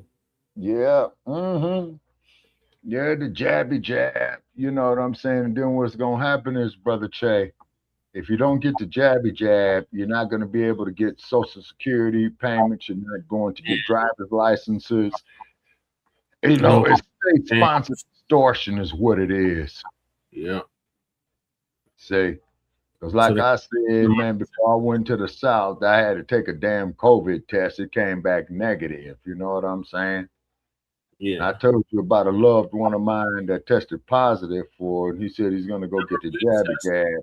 And I told him, hey man, let me give you some of my voodoo and my magic right here with this Simply Lime. He consumed it and he went and got tested again. He didn't have the COVID. That's good. Yeah. Remember we had it twice, Shabaka, me and Lady Che. Both times I got it from Lady Che. Yes. Okay. All right. Did you all go get the jabby jab? Hell to the no. Okay, so how did you all get rid of it? You drank you some lime juice, right? How did we get rid of it? Or you flushed the system out with some water. I know you had to use something natural to get rid of it. Yeah, whatever medication they put us on. Yeah, and Goddess Navi says, yes, I'm not taking any of the jabby jabs. Okay. No. Neither am I, Goddess Navi. Connect the dots, people. Microsoft, microscopic. I ain't putting another chip for me. Yeah, no. They don't dig what you're saying. They don't dig what you present. Hey, let's hit the kill switch on this motherfucker. Yeah, they're gonna cut the shit. Yeah, and that arrogant black ass bastard Shabaka Sankori hit that motherfucker first. He runs his mouth too goddamn much. Yep, nanochip, nanotechnology. Yeah, all of it. That's how they extending their lives. Yeah. And then here come the Nabiscos. Well, we're all the same, and okay. Now the thing is about those mask goddess. Okay, you need the air to breathe, ma'am, because I went to a Walmart in Oregon when they was having a mask, right? This motherfucker gonna come up and hand me a goddamn woman's mask. I says, man, what the fuck is this effeminized ass shit right here? Where's the men's mask at? Oh, well, sir, that's all we got. And hey, man, check this out. Suppose if I just tell you, fuck you, how about that, man? I threw that shit on the ground. You go get that there to homosexual, man. The fuck about here. I was mad in the motherfucker because I really had needed these particular products, you know, but I had to drive like about 25 miles, man. Now, what happened to Che? Earth calling Che. Earth calling Che. Earth calling Che. Uh-oh. Guess what? They don't like our conversation. Okay, we're going to give Brother Che about 3.5 minutes to come back, Goddess. And if he doesn't, I'm going to end the show by default, okay? All right, so we're gonna give Brother Che a few more minutes right here. Okay, Goddess Navi, I don't want to be up here ghost talking. Okay, you say you have cloth masks and lots of K95s. I alternate with them. Okay, that's good. That's good. That's good. And then also too, be sure you and I don't have to tell you to bathe regularly, sister. You know what I'm saying, and stuff like that. Keep clothes clean. You know what I mean. As I got to go out here and do some laundry later on. You know. Sorry, Shabaka, the hotspot died. Oh, okay. All right. Yeah. See, you see there, man, with that hotspot shit. You see what I'm saying? Yeah. I'm on hotspot too. You know. And just went there and saw them clowns over there at T-Mobile, man. And oh yeah, on it. Yeah. Yeah, you gotta have that Goddess Snobby. I still got my shit from there. Yeah. And then also too, what's K95s? Those are those big masks that they was giving out, Shabaka. Oh, okay. You got the N95s. I think she means the N95s. Okay, and Goddess Navi says she's a fish and she loves water. Okay, Goddess. Yeah. Mm-hmm. Okay. Mermaid. Now, the thing is about the water, okay, particularly off the Pacific, you know, they dumping all that trash and shit in there, you know what I'm saying? Off of Fukushima, too. Huh? They still got all that radiation coming off of Fukushima. Right. And so all the world's oceans are radiated now. Yep. Because, you know, from what I understand, the University of California at San Francisco, some of their microbiologists had, you know, saw the tuna coming into Frisco Bay, and they got glowing eyes and shit. So we'll keep y'all developed on the SAVE Acts. Yeah. And then, like Goddess Navi says, yeah, people in California are some nasty, coughing, sneezing ass motherfuckers. You know what I'm saying? Mm-hmm. Yeah. Okay, Goddess Navi, go get you some Simply Limeade, sister. Stock up on it. You know what I'm saying? Drink it like water. Get the Simply Orange. Yeah. Any of the Simply, because they're all natural. Okay. They say, but Goddess Navi, okay, you need to breathe that air. Now I can understand wearing a mask, you know, when it's smoggy there. But, you know, when the wind comes in and blows off that smog, sister, that air is fresh. You got to breathe the fresh air. You see? You got to breathe the fresh air. Thank you for sticking with us. Everybody bounced. They went to everybody else's shows. Yeah. You know, because I guess it's prime time. Yeah. Okay, Brother Chase. So what I'm going to do, man, I'm going to request that we end the show and just know where we at. Because I got this pain in me, and I'm gonna take some of these Stums, man, and get on my back. Let's at least get to this last topic about ways fire that forced a reckoning with slavery. Because I put the other topics for it if we had time. So, okay. I'll just move them over to Frontline Black News. Okay, and what's this other one that we got here? Our last topic for tonight, Brother Che. Remember that plantation that burnt to the ground recently? Okay. It's about that. Okay. Was this down in Louisiana? Yes. Okay, then them is the spiritual ancestors, man, from that brutalization. Yep, that's exactly what it is. Yeah, they lit that bitch up, you know what I'm saying? So this is why the fire forced a reckoning with slavery. Mm-hmm. 2025. Flames engulf Louisiana's famed Nottoway plantation, reducing one of the largest, most opulent antebellum mansions to ashes. Yet behind its striking columns and its polished chandeliers and its lavish rooms lay a unsettling truth, a history woven into America's darkest fabric, the exploitation and oppression of enslaved Black lives. So today we're going to peel away the layers of grandeur and confront the powerful, uncomfortable narrative hidden behind Nottoway plantation. So join me today while we discuss the destruction of Nottoway plantation. And if you like stories like this, you can find more stories like this at onemichistory.com. If you like audio only episodes, you can find Mike Podcast wherever you get your podcast. But without further ado, let's get started. To understand the dark history of the Nottoway plantation, it requires stepping back to the antebellum era, stretching from the War of 1812 until the onset of the Civil War in 1861. During these decades, Southern agriculture experienced an explosion of growth driven by global demand for cash crops like cotton, tobacco, rice, and especially sugar. Southern plantations swiftly embraced these lucrative commodities, amassing tremendous fortunes that generated tremendous political and social influence.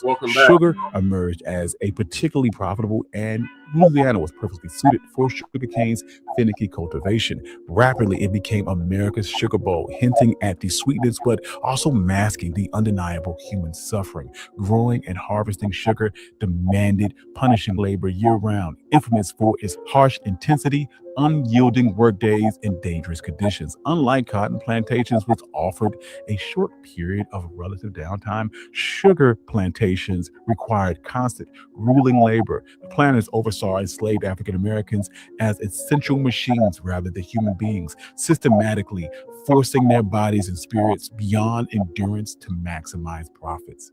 On sugar plantations, enslaved Black men and women rose at dawn, harvesting in the blistering heat with machete-like tools designed to slice through tough sugar stalks. Loaded into carts, the stalks were then rushed over to sugar mills where enslaved laborers operated dangerous machinery designed to press the juice from the harvested crops. The boiling cauldrons, powerful presses, and the constant threat of horrific burns, injuries, and even death. Such awful conditions meant that life expectancy for enslaved individuals on sugar plantations was significantly lower. Yeah, they worked them to death. Accepted, believing that Black human life was disposable in the pursuit of profits. Within this brutal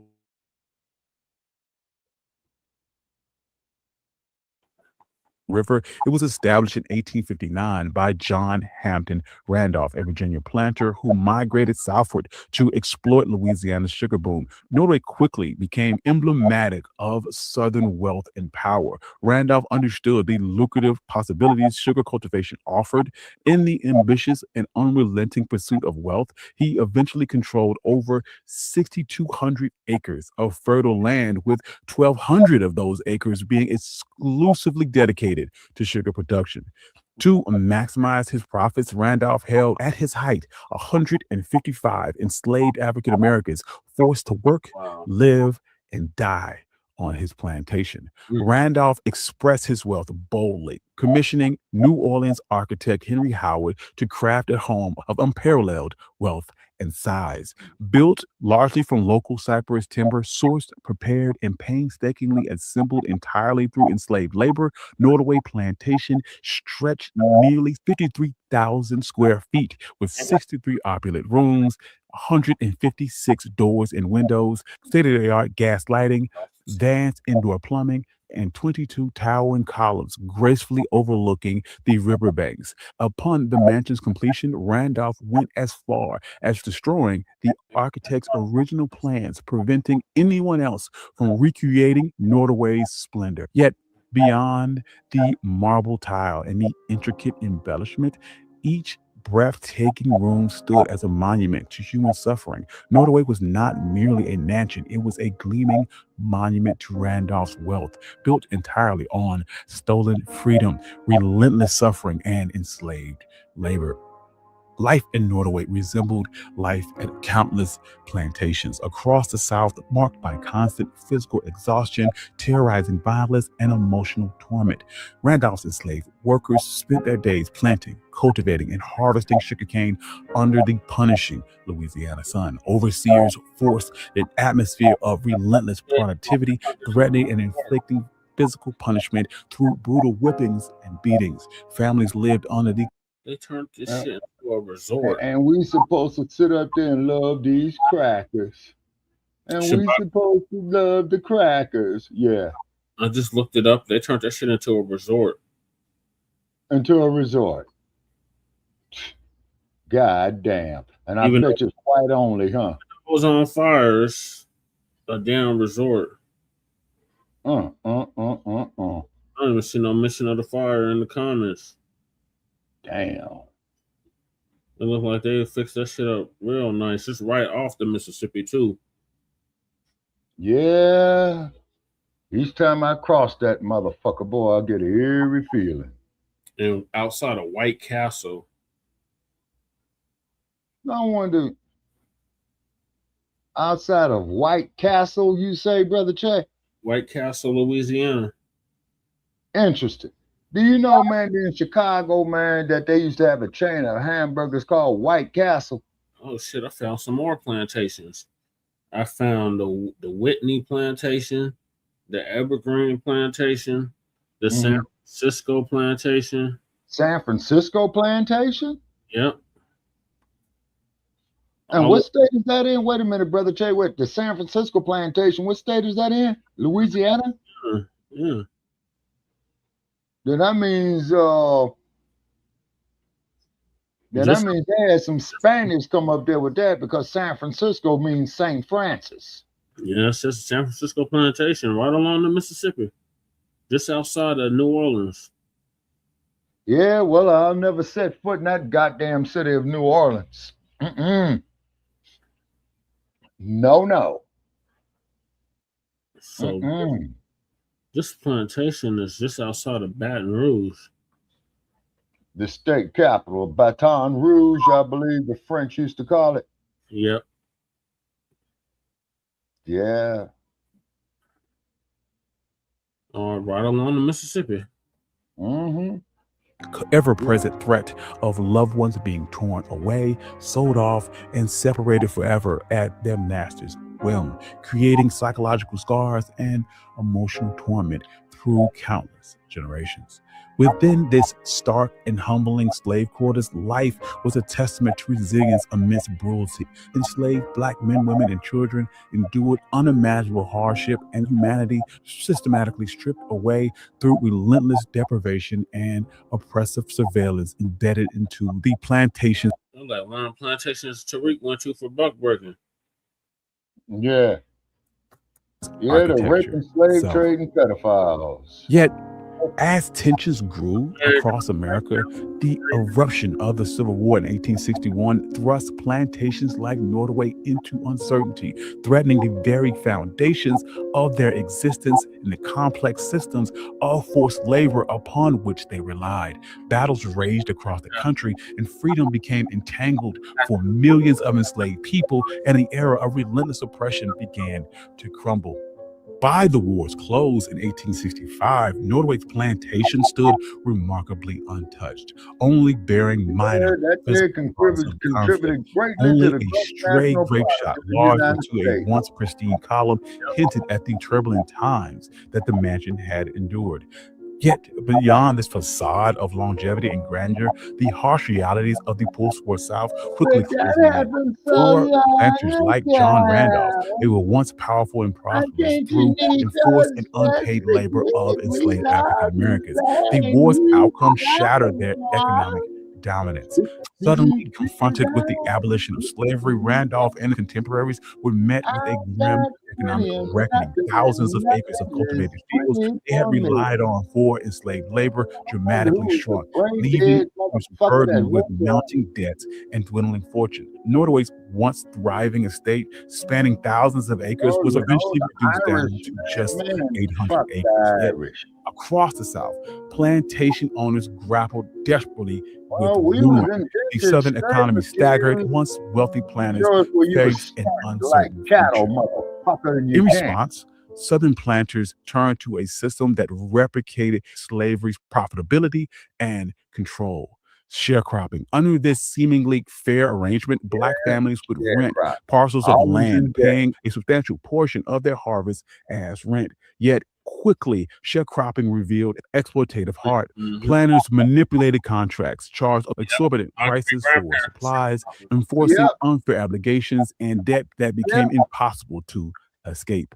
Rather than freedom, sharecropping imposed a cycle of poverty, generational economic entrapment, and exploitation that mirrored slavery in all but the name. And As the Southern economy was attempting to repair itself, a disturbing transformation began to take hold. Rather than confronting the powerful truths of enslaved suffering, plantation estates and their wealthy owners gradually began to reinvent themselves, shaping a sanitized, romanticized mythology of the antebellum life. Vast mansions, sprawling gardens, and wide porches became symbols of imagined elegance and refinement. Brochures and postcards invited tourists across America to marvel at the South's supposed glory days, deliberately obscuring centuries of forced labor, violence, and hardship. By the turn of the century, places like Nottoway have found themselves a new life, not through cotton or sugar, but as idealistic snapshots of the Old South, deliberately stripped of the brutality that created their wealth. Yet these romanticized narratives could not forever silence the truth. By the late 21st century, activists, historians, and descendants of enslaved individuals increasingly challenged these sanitized representations. Places like Nottoway's grand weddings and luxury hotel stays became focal points of criticism and debate. Pressure mounted. Critics questioned why the lavish facade of wealth and refinement was celebrated so enthusiastically, while the spirits and lies behind that grandeur remained hidden, forgotten, and ignored. Then, May 15th, 2025, history would intervene. A fire broke out in a small second-floor bedroom, unnoticed at first, but swiftly growing. Flames soon engulfed the entire southern wing, consuming furniture and drapery, spreading passionately from room to room. After lengthy efforts from firefighters, Nottoway's mansion was reduced to smoldering ashes by dawn. The mansion that once stood resiliently for 166 years was nothing more than fiery rubble. The loss of the mansion sent emotional tremors through Louisiana's community and the wider South. Some mourned the disappearance of beautiful architecture and craftsmanship. Others, the erasure of an economic symbol. Yet, for me, Nottoway's destruction felt more symbolic, a purging of a site that had long obscured a miserable history beneath its deceptive charm. The fires did more than destroy brick and mortar. It burned away years of romanticized illusion and hollow nostalgia, laying bare a reality of exploitation and trauma concealed beneath. Just upriver, a contrasting reality stands in the Whitney Plantation, where the truth of enslavement isn't softened or romanticized. There are no weddings or photo ops. Instead, it presents enslavement in all its honesty and dignity, demanding the respect and reflection that it deserves. In Nottoway's fiery loss, we are perhaps given an opportunity to honor the truth, to dismantle long-held fantasies, to reshape our collective memory, and to understand the breadth and depth of American slavery, uncovering the authentic narratives long hidden behind idealistic facades. Though the flames consumed the mansion that embodied generations of distorted storytelling, the true history, resilient, haunting, remains stubbornly alive. By confronting these painful truths, we ensure that this legacy, the real legacy, will never again be hidden behind columns and grand staircases. Thank you. I'm your host, Country Boy. This was One Mic Black History, and this was the destruction of the Nottoway Mansion. If you like stories like this, you can find more stories like this at onemichistory.com. Also, I have a Substack. You can find me at One Mic History. Come join us. If you like to support the channel, you can do so on my Buy Me Coffee Patreon page in the description below. I also help. Like and subscribe to Frontline Black News. All right, thank you, Country Boy. Yeah, we appreciate the brother. We appreciate the brother. I was just answering Goddess Navi's question here. She's asking about White Castle. White Castle is garbage, Goddess Navi. Yeah, it's trash. It's straight. I don't even think it will be animal abuse if you feed it to a dog. Yeah, I used to eat it a lot when I was at the other place. It's straight garbage. And they got White Castle all over Chicago. Yeah, well, they used to sell the little. Yeah, they're like little square hamburgers. Yeah, they used to sell them at the 7-Eleven. Yeah. By my old Who's saying White Castle is good? He said he was a manager there for 3 years. He said he liked their breakfast Saying just minus the pork. Okay, all righty. Say, but you know what these motherfuckers is doing now too, Brother Che, with this food I just found out. What they doing, Shabaka? Okay, they mixing pork with beef products, and I asked the manager at a store, right? Oh, they've been doing that, Shabaka, mixing pork with beef products. Yeah, yeah, and you know what this is son of a bitch told me? What do you tell us? That there's equal opportunity for those who eat pork and eat beef. I says, man, you have a nice day. See, he was trying to be a smart ass, you know. The motherfucker probably thought I was Muslim, you know what I'm saying? Mm-hmm. Yeah. See, and that was an insult, you know what I'm saying? Yeah. Yeah, but like I say, my diet, man, is mainly fruits and vegetables, man. That's good. He got the Sebi diet going on. Got the what? The Sebi diet. Oh yeah, and then I'm drinking this lime juice too, and I got to go out here and get some more water as well too. You know that geyser water. You know what I'm saying? Keep this up. You're gonna be Jimmy Carter's age. Nah, I don't want to. Nah, man. I don't want to get to that age, man. You know when motherfuckers gotta push me around, man, and I don't know which way is up. But that motherfucker did clock in the C note, didn't he? Yeah, he did, just barely. Yeah, that motherfucker did hit the C note. Okay, wait a minute. And Goddess Navi says, and I think I've seen that stuff in Food for Less here in California. I'm familiar with Food for Less, Goddess Navi. Yeah. Yeah, they got them all over California. Well. Yeah, they must be out of California because I didn't see them in Northern. Yeah, no, they only got like about 2 in NorCal, Brother Che. Oh, okay. Yeah, they only got about 2 in NorCal, you know. And then when I was doing that voter registration shit, I used to go up there and motherfuckers call the police on me and all that bullshit, man. And that's why I say fuck California, fuck Gavin Newsom. That's why we gave the information, man, about those initiatives in California. Yeah. And to those of you in California, don't sign them. Because the people who are out there getting the signatures are getting exploited. The initiatives or whatever are too goddamn ambiguous. You see what I'm saying? Where it cannot be understood by the common man. But I will circulate a goddamn recall because that's simple. You saying get this particular bastard out of office, you know? Billions. Huh? You need to email Billion son. Oh, okay. Wait a minute. I think I did shoot an email to him. I haven't responded back to him, but I'll talk to you about that off air, Brother Che. We'll just have to do it again. Get a brother some time to clear out his emails. You know what I'm saying? And then, just like I told you, I got family members, you know, who eat chitlins. They know not to offer me none. You know what I'm saying? I got family members that eat the same. Yeah, and but like you said, that's the shit that the white man threw to us on a plantation. But you said though, Brother Che, well, that's what we had to do to survive. You see what I'm saying? But man, It's for generations, Shabaka. Yeah, I can't get past the smell of them, man. I smelled the first time I smelled that shit, brother, I vomited. Well, that's basically what you smelling that shit. Yeah, and then people are saying, man, what you vomiting for, man? Just put some hot sauce on there, man, and you know, and nah, brother, you gone. Well, man, what kind of nigga is you first place, motherfucker? I ain't nobody's nigga. You say, now you got to get ignorant with these motherfuckers. You see what I'm saying? Hey, I appreciated your offer. I said, no, thank you. And you looking at me like, what's wrong with me? See? Yeah, I mean, well, that, like I said, that is part of our culture, Shabaka. Okay, just like I don't drink, you know. Crew likes to drink. If Crew came up to me, hey, Shabaka, let's have a drink, I'm going to say, no, thank you, Crew, I can't drink. No, I don't drink.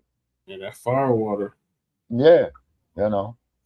And I'm not going to hate the man because he likes to drink. You know, I just don't drink. You see what I'm saying? Right. You know. No, oh, wait a minute. Goddess Navi said they had at least 2 recalls for Screwsome, but they failed. Okay, say now that's the problem. The crew said he quit drinking. Damn. No more Q runs. Damn. Yeah. Okay. Yeah. See, and what it is, Goddess Navi. The thing is, you have to understand about Screwsome is that's Nancy Pelosi's nephew. You know that, right? Yeah. Okay. And let's see, new comment. Crew said he going door dashing tonight. I hope you get paid, Crew. Yeah. I did door dashing out here in Vegas, man, and I almost had to fight the last motherfucker I did a DoorDash on because he ordered DoorDash for his kids' breakfast, right? Yeah. And I spilt the load. So I called the dude up and I told him, man, you know, I hate to be the bad news. I spilled your load, so I let DoorDash know. Oh, well, man, I already paid for it. And I'm saying, brother, what they're going to do, they're going to send somebody else out, right? They're not going to charge you twice, but they're going to charge me for the spillage, which they did. And that was my last DoorDash. Damn. Well, I remember the issues with the card. Wait a minute, Michael, for real, Tiger Woods is your cousin? Well, he said he's named out. I mean, his damn email says Tiger Woods. Oh, man. Well, is he all right? You would know quicker than the public would. Did you just find this out, or have you been? Yeah, Michael was on the news earlier today. I know it was. Okay. Yeah. Damn, man. Well, I hope he's okay, man. Well, keep us posted on that. Is he your first cousin, second cousin? Waiting for Michael. That's got to be on his mama's side. Yeah. Tiger Woods is having a difficult time, but we'll revive. Okay, Michael says he is his third cousin. Okay, so then that means that. Oh, shit. Okay, then that means you all have the same great grandmother then. Am I right on that? Yeah. Okay. On his mama. That would be on Tiger Woods' mama's side. Yeah. Because his mama is Asian. Right, and his father's black. Yeah. You remember where he's FBA. Who, Tiger Woods? His daddy. Mm-hmm. Yeah. Yeah, crew. Yeah, he flipped his SUV. Yeah, DUI he got hit with. Yeah, you're right. He's again. What the hell did he do now? He flipped his SUV. I did. That was the first thing that I mentioned. Okay, so Catilda Woods is my mom's sister. Oh, shit. Okay. That's his mother. Okay. I think that's his mother's name. Tiger Woods' mother's name. Okay. Okay, and I do remember when I was about your age, just they were showing this young boy that had an aptitude for golf, right? Yeah. And it was Tiger Woods because he's been playing golf, man, you know, like since 5-6 years old. Just like with boxers, you know, you got a lot of them that start off 5-6 years old. As we all know, Muhammad Ali started at 12. You know what I mean? And I think Mayweather started at 13 or 14. Floyd Jr. That is. He's in his Yeah, go ahead. He's in his mid-40s. Okay, so Tiger's in his mid-40s now. Yeah. Yeah, and I do know he had him a nice crib out there, man, in Rancho Palos Verdes. I know that. When he first came on the scene, I was a kid. Oh, okay. So Michael is saying that his cousin gave him permission to use his name as his email address. Okay. All righty. Okay. All righty. Sounds great. You know, yeah. You know, and then too, but if I'm not mistaken, Brother Che, didn't black people invent golf also? Well, we invented the tee. Huh? We invented the tee. Okay, the golf tee. Okay. And the caddy. Right. Well, the caddy was pretty much like the house nigga. You know what I'm saying? I hate to say. Okay, Goddess Navi says, no, Tigers is in his early 50s now. Oh, he's in his early 50s. Okay. I'm still correct. Wait a minute. Okay, well, hold on, Goddess Navi. I'm trying to pull up my memory banks here. Early 50s. That means he's like my mom's age. Okay, so wait a minute. So then when I was seeing him as a kid playing golf, I had to be around in my late 20s, early 30s. Yep. Yeah. Okay, there's an FBA golf course in Northern Virginia. Now, Michael, I have ancestors that slaved in Virginia. Mm-hmm.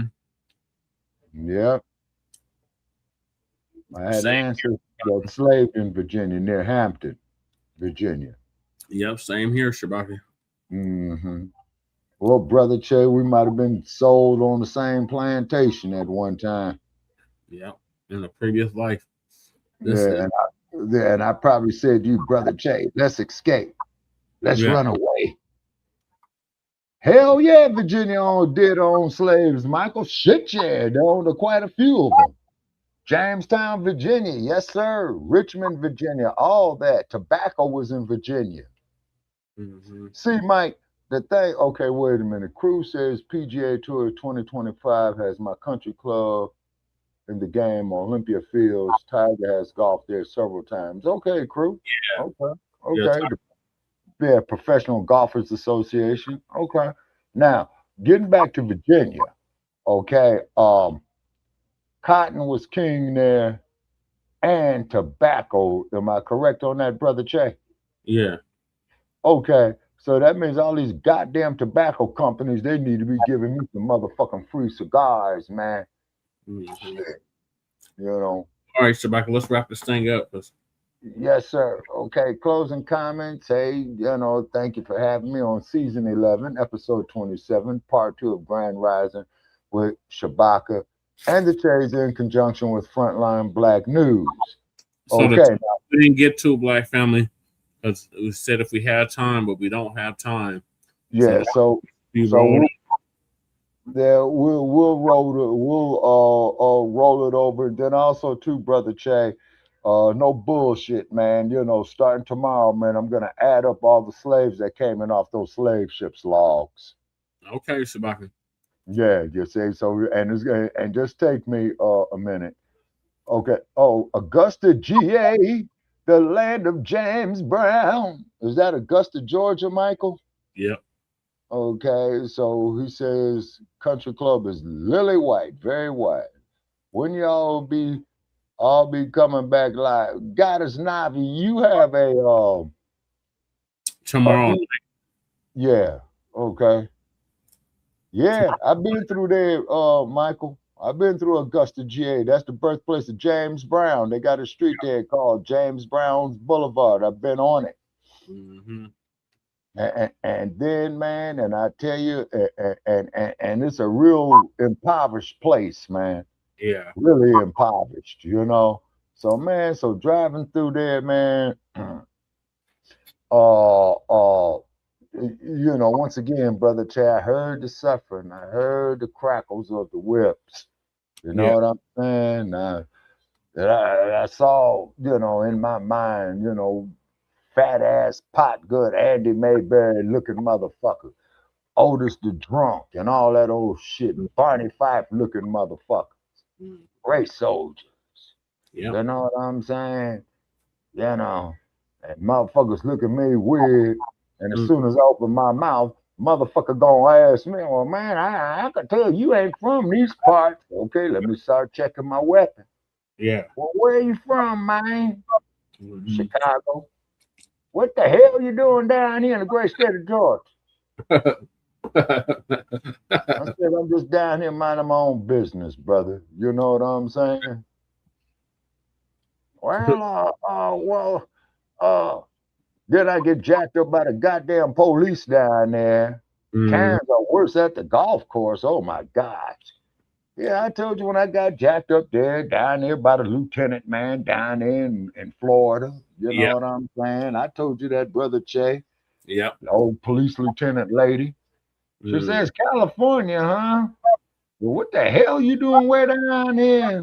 Well, you know, working on a business venture that didn't work out right. You know what I'm saying? And I told you about that there, Brother Che.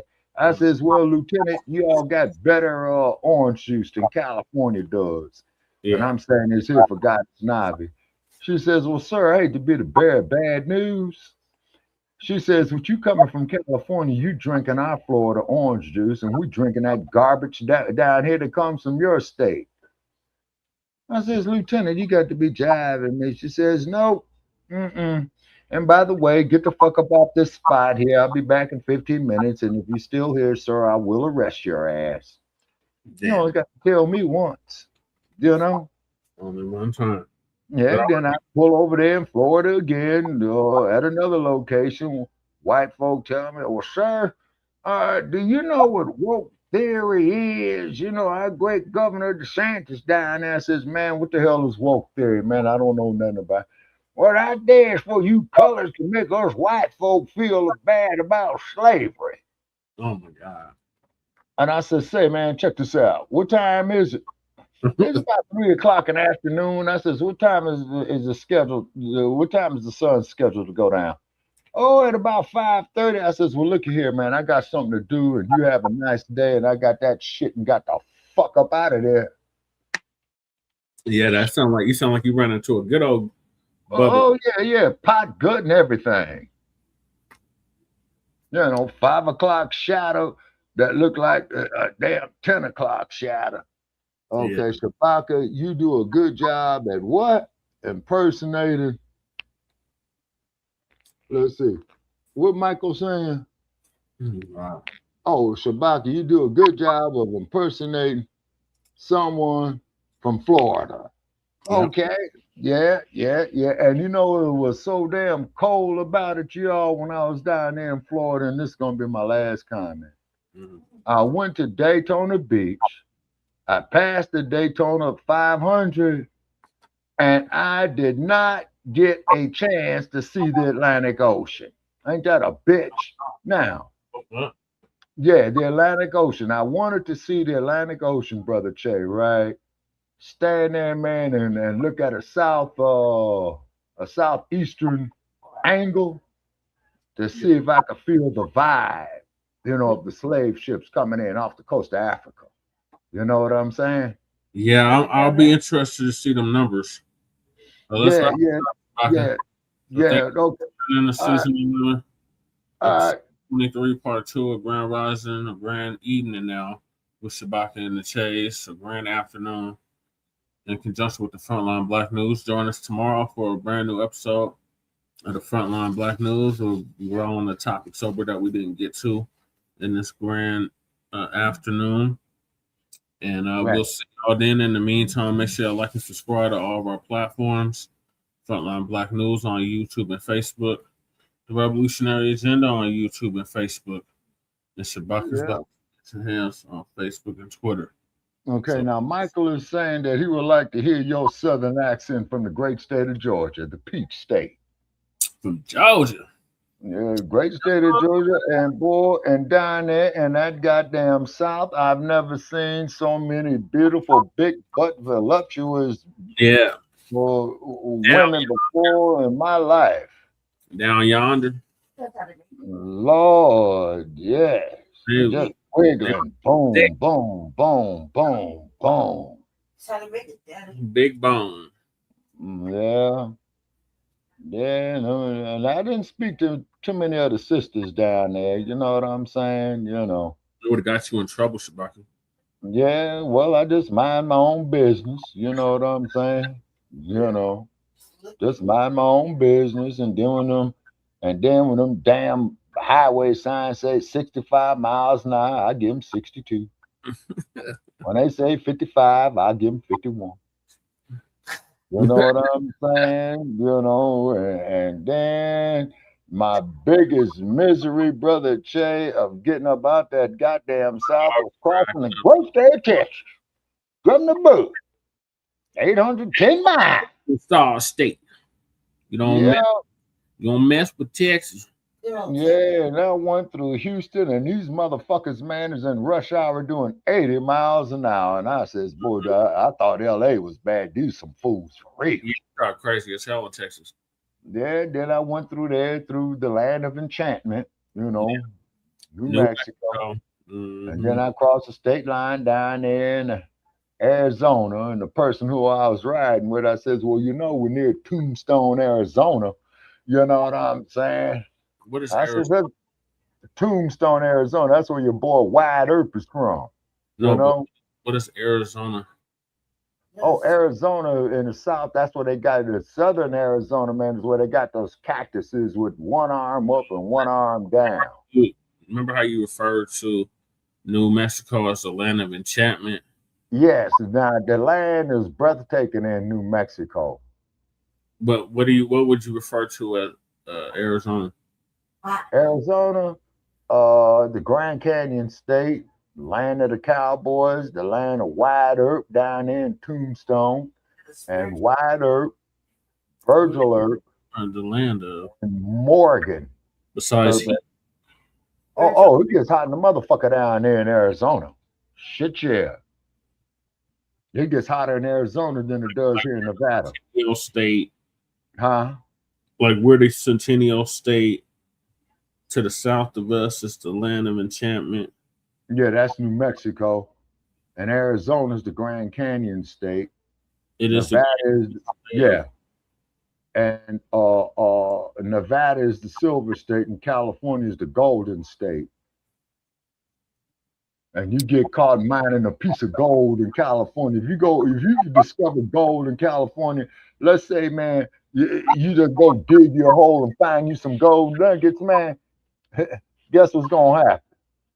Going to jail. No, what's gonna happen is when you say, well, I found gold in them there hills, you know what I'm saying? And how much you gonna give me for some gold? The goddamn state of California is gonna seize it from you, ain't gonna give you shit. That's what I was supposed to say. They're gonna take that shit from you. Yeah, and they ain't gonna give you shit. You know?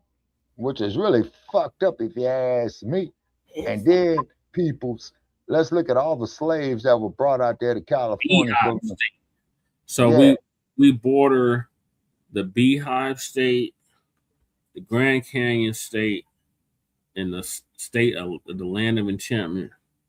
Yeah, because you all got those four corners right there where Arizona, Colorado, Utah, and New Mexico hit each other. Yeah. So a motherfucker at that point right there go in a 360 circle, man, of about a quarter of a mile, and that motherfucker just crossed 4 states. Like a light. Lady Tay says hi as we go out. It's amazing. All right, y'all. So we'll see y'all tomorrow for Frontline Black News. All right. 6, episode 19, part 1. Okay, and share this episode on all your social media because we got to get this viewership up. You know what I'm saying? Yeah. You share it. And then anybody out there saying they want to talk bullshit to Shabaka saying, Corey, let them know the next time we're on and tell them to click the fucking link because I get all this goddamn hate mail from you assholes out there. And then when we come on, man, we don't see you motherfuckers. I mean, is y'all some busters or what? You know, should bring some riders up in this motherfucker. You know what I'm saying? Don't need no busters. No, we got to get on the paid plan again so we can get all the trolls again. Oh, damn. Oh, man. My money is real tight. No more free trials or dollar trials. How much they want on the paid plan, Brother Che? For the course, 44. For the advances, 80 something. I think 88. Yeah, no. For the advances, it's the $88 because when I was doing Shabaka's Black Experience and hands on it, that's what I was doing. And I did not put that motherfucker on my bank card. I put it on a goddamn prepaid debit card because they would have kept hitting that motherfucker, hitting that motherfucker, hitting that motherfucker. And you have to go through hell, man, you know, to deactivate it. So that's why they came up with the prepaid debit card, you know. But we hit that donations. We need donations, people. We need some donations. We need some donations. And tell you what, out there, we make a deal with you. And Brother Che, let me know if you concur. If you come up here and drop $300 on this platform, you can get an indefinite advertisement plan of which we will mention your products. But you got to drop 3 bills, okay? You see what I'm saying? Okay? And we'll be more than happy to mention your products. You come up there with $1,000, we'll mention your products indefinitely as long as we're alive. All we need is about 4 or 5 of y'all to do that, man, and it'll be on and cracking. Yep. Hey, and we'll write you up a contract if that's what you need. Have the motherfucker be notarized wherever. You see what I'm saying? You know? Say, because we need the support from the community to make this here happen. You see, because we broke. You see what I'm saying, people? We've been digging in our pocket. How long has it been, Brother Jay? At least 4 years now. Yeah. Yeah, you see, and we out of money, you know. So keep in mind, this is the Black experience from the beginning of time to 10 minutes ago. Yeah.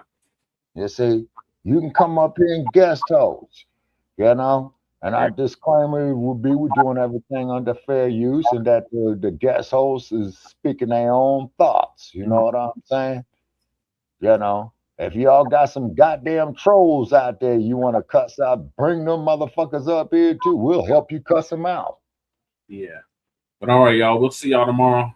Appreciate y'all. All right. Knocking in with us. Okay, Goddess Navi. Okay, sister. Okay, Michael. Navi. And wishing your cousin the best recovery, man. You know what I'm saying? So Michael, thoughts and prayers to your cousin. I didn't know that was your cousin. I'm sorry. Yeah. Let's see who else was in here. DSB, appreciate you coming through. Shout out for always coming through. Who else was in here? Okay. The crew was in here. Thanks to crew for coming in. MD was with us for a minute. Oh, MD. Yeah, MD. Yeah, okay. So shout out to MD. Okay. Navi. Okay, Goddess Navi. Okay. And also too, Goddess Navi, go get you some lime juice. Get you some of that Simply Lime juice, sister, and guzzle it. Okay. I think Fresh came through too. Okay, I think Fresh came through. Let me see here. Kahari. Yeah, Kahari. Yeah, definitely. Kahari. You know, shout out to him. You know what I'm saying? And then also to all of those who came up in the past out of the East, you know, thank you so very, very much from coming out here to the Wild West, you know. Okay. And Crew's in the Shy. Okay. Indiana. Yeah, he's in Indiana now, which is right across the street from the Shy, you know. Okay. Okay. All right. Okay. And Michael says, and then, Michael, you might want to extend the invitation to your cousin when he's feeling better, man, in the next couple of months if he wants to come up here, man. You know what I'm saying? Yeah. And what have you, you know? We're too black for him, Shabaka. We're too black for him? Okay. Remember what we were talking about earlier about him identifying as cannibal Asian? Oh, yeah. Okay, all righty. Well, I'm still that arrogant black bastard from Blog Talk. That is me. And where you at, Sarge? Oh my God. Oh, where can Sarge be? Oh, where can he be? He gonna be one of us that lived 100 some years old. Yeah, and then you remember when I asked Sarge, I say, Sarge, how much bribe money you take? He hit the ceiling. I ain't never took no damn bribe money. State of Georgia. Yeah, and I say, Sarge, how you gonna be there in Illinois and not take no bribe money? And you remember when I asked Sarge, I say, Sarge, how many Illinois governors went to the slammer? Oh, about 8 of them. About 8 of them. Yeah. Okay.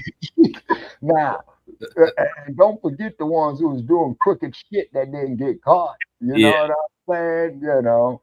And then Sarge was crumb bumming on Gruesome Newsom. And you remember, Brother Che, when I was driving, coming down out of California into Nevada, and Sarge was on there. I said, Sarge, I'm in California.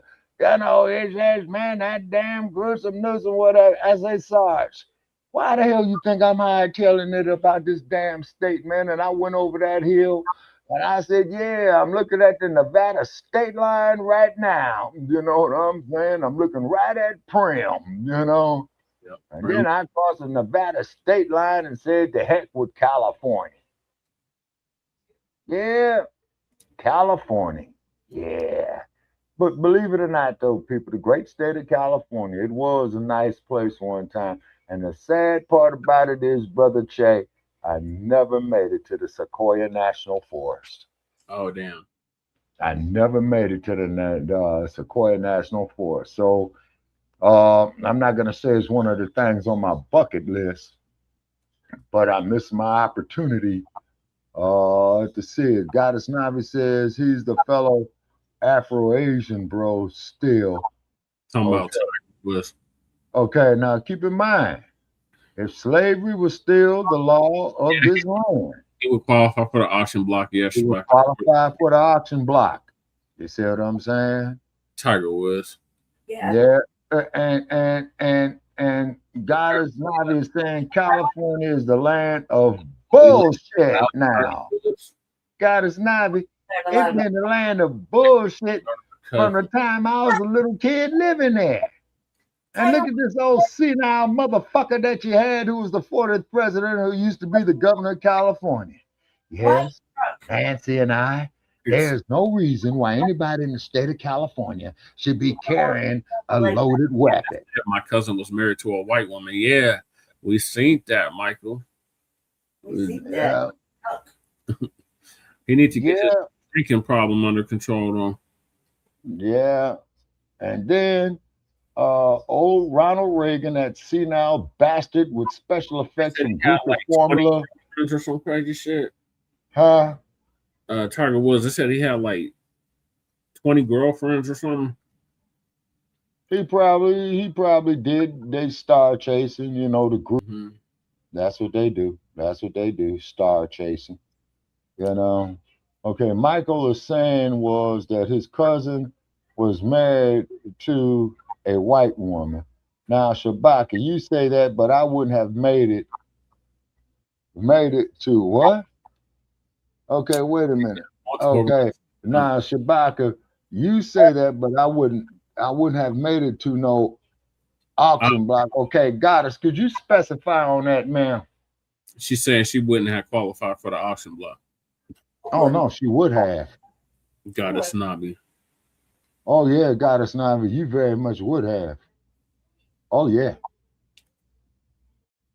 Oh yeah. Oh yeah.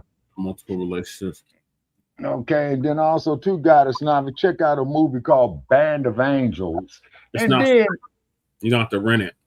Yeah, to rent a damn puke tube, you full of shit. Because when I saw that movie on YouTube, I saw it for free. And the woman who was the slave in there. Okay, everybody saw the movie called The 10 Commandments, right? Yep. Okay, you remember the woman who played Sephora, Yvonne DiCarlo? Yeah. Okay, she was the slave. And she also played Lily Munster on the Munsters on the NBC show in the 1960s. Now, Shabaka, you say that, but I would have made it to no auction block. Made it to the auction block. How come you would not have made? How come? Why would you I think she meant they would have to kill her. Okay, so in other words, Goddess Navi, are you saying, ma'am, if it came to that you would have committed what Dr. Newton stated, revolutionary suicide? I think that's what she's saying. Okay. Okay, and one thing about Dr. Newton, he did tell the people in the Blacc Panther Party, and like he gave it to all over the cross. Once you go on this path, there's no turning back, and you got to realize that you are doomed. Yep. Little Bobby Hutton, Fred Hampton, Mark Clark. Take a wild guess, Shabaka. Okay. Okay, I think Goddess Navi had spoke to me on that. I think she answered my question. Okay, Goddess Navi. Okay. I think I understand your response to my question there. You know? Yeah. Sound effects on the sound card. All right, y'all. Thank you for tapping in. I'm going to wrap this thing up. All right, okay, I'm out, y'all. Okay, Brother Che, when you said we're going back live again? Tomorrow evening. Tomorrow evening, so I'm going to take these medications and these storms and knock myself out because this pain is really getting to me. All right, and tomorrow is Saturday, right? Yep, in 26 hours, I think. Yeah, 26 hours. All right, okay. All righty, folks, so bid you good evening out here from the Wild Wild West. Yep, and Wild West. Also the Wild Wild West. You don't get west till you get here. And that's the good old state of Colorado. Man, I was gonna say the furthest west I could be, but we still out here in the great state of Nevada, home of the Cartwrights and the Ponderosa up there, northern Nevada, you know what I'm saying? Hoss, Little Joe. Noodles and shrimp. Yep. All right. And tell Khalifa I said she wanted to be the center of attention. Want to get on TV. Okay, so. Hang up the phone, damn it. Hang up the phone. Has spoken. Good night. Hang up the phone. Hang up the phone. I ain't on no phone. She talked about the show. All right. Oh, okay.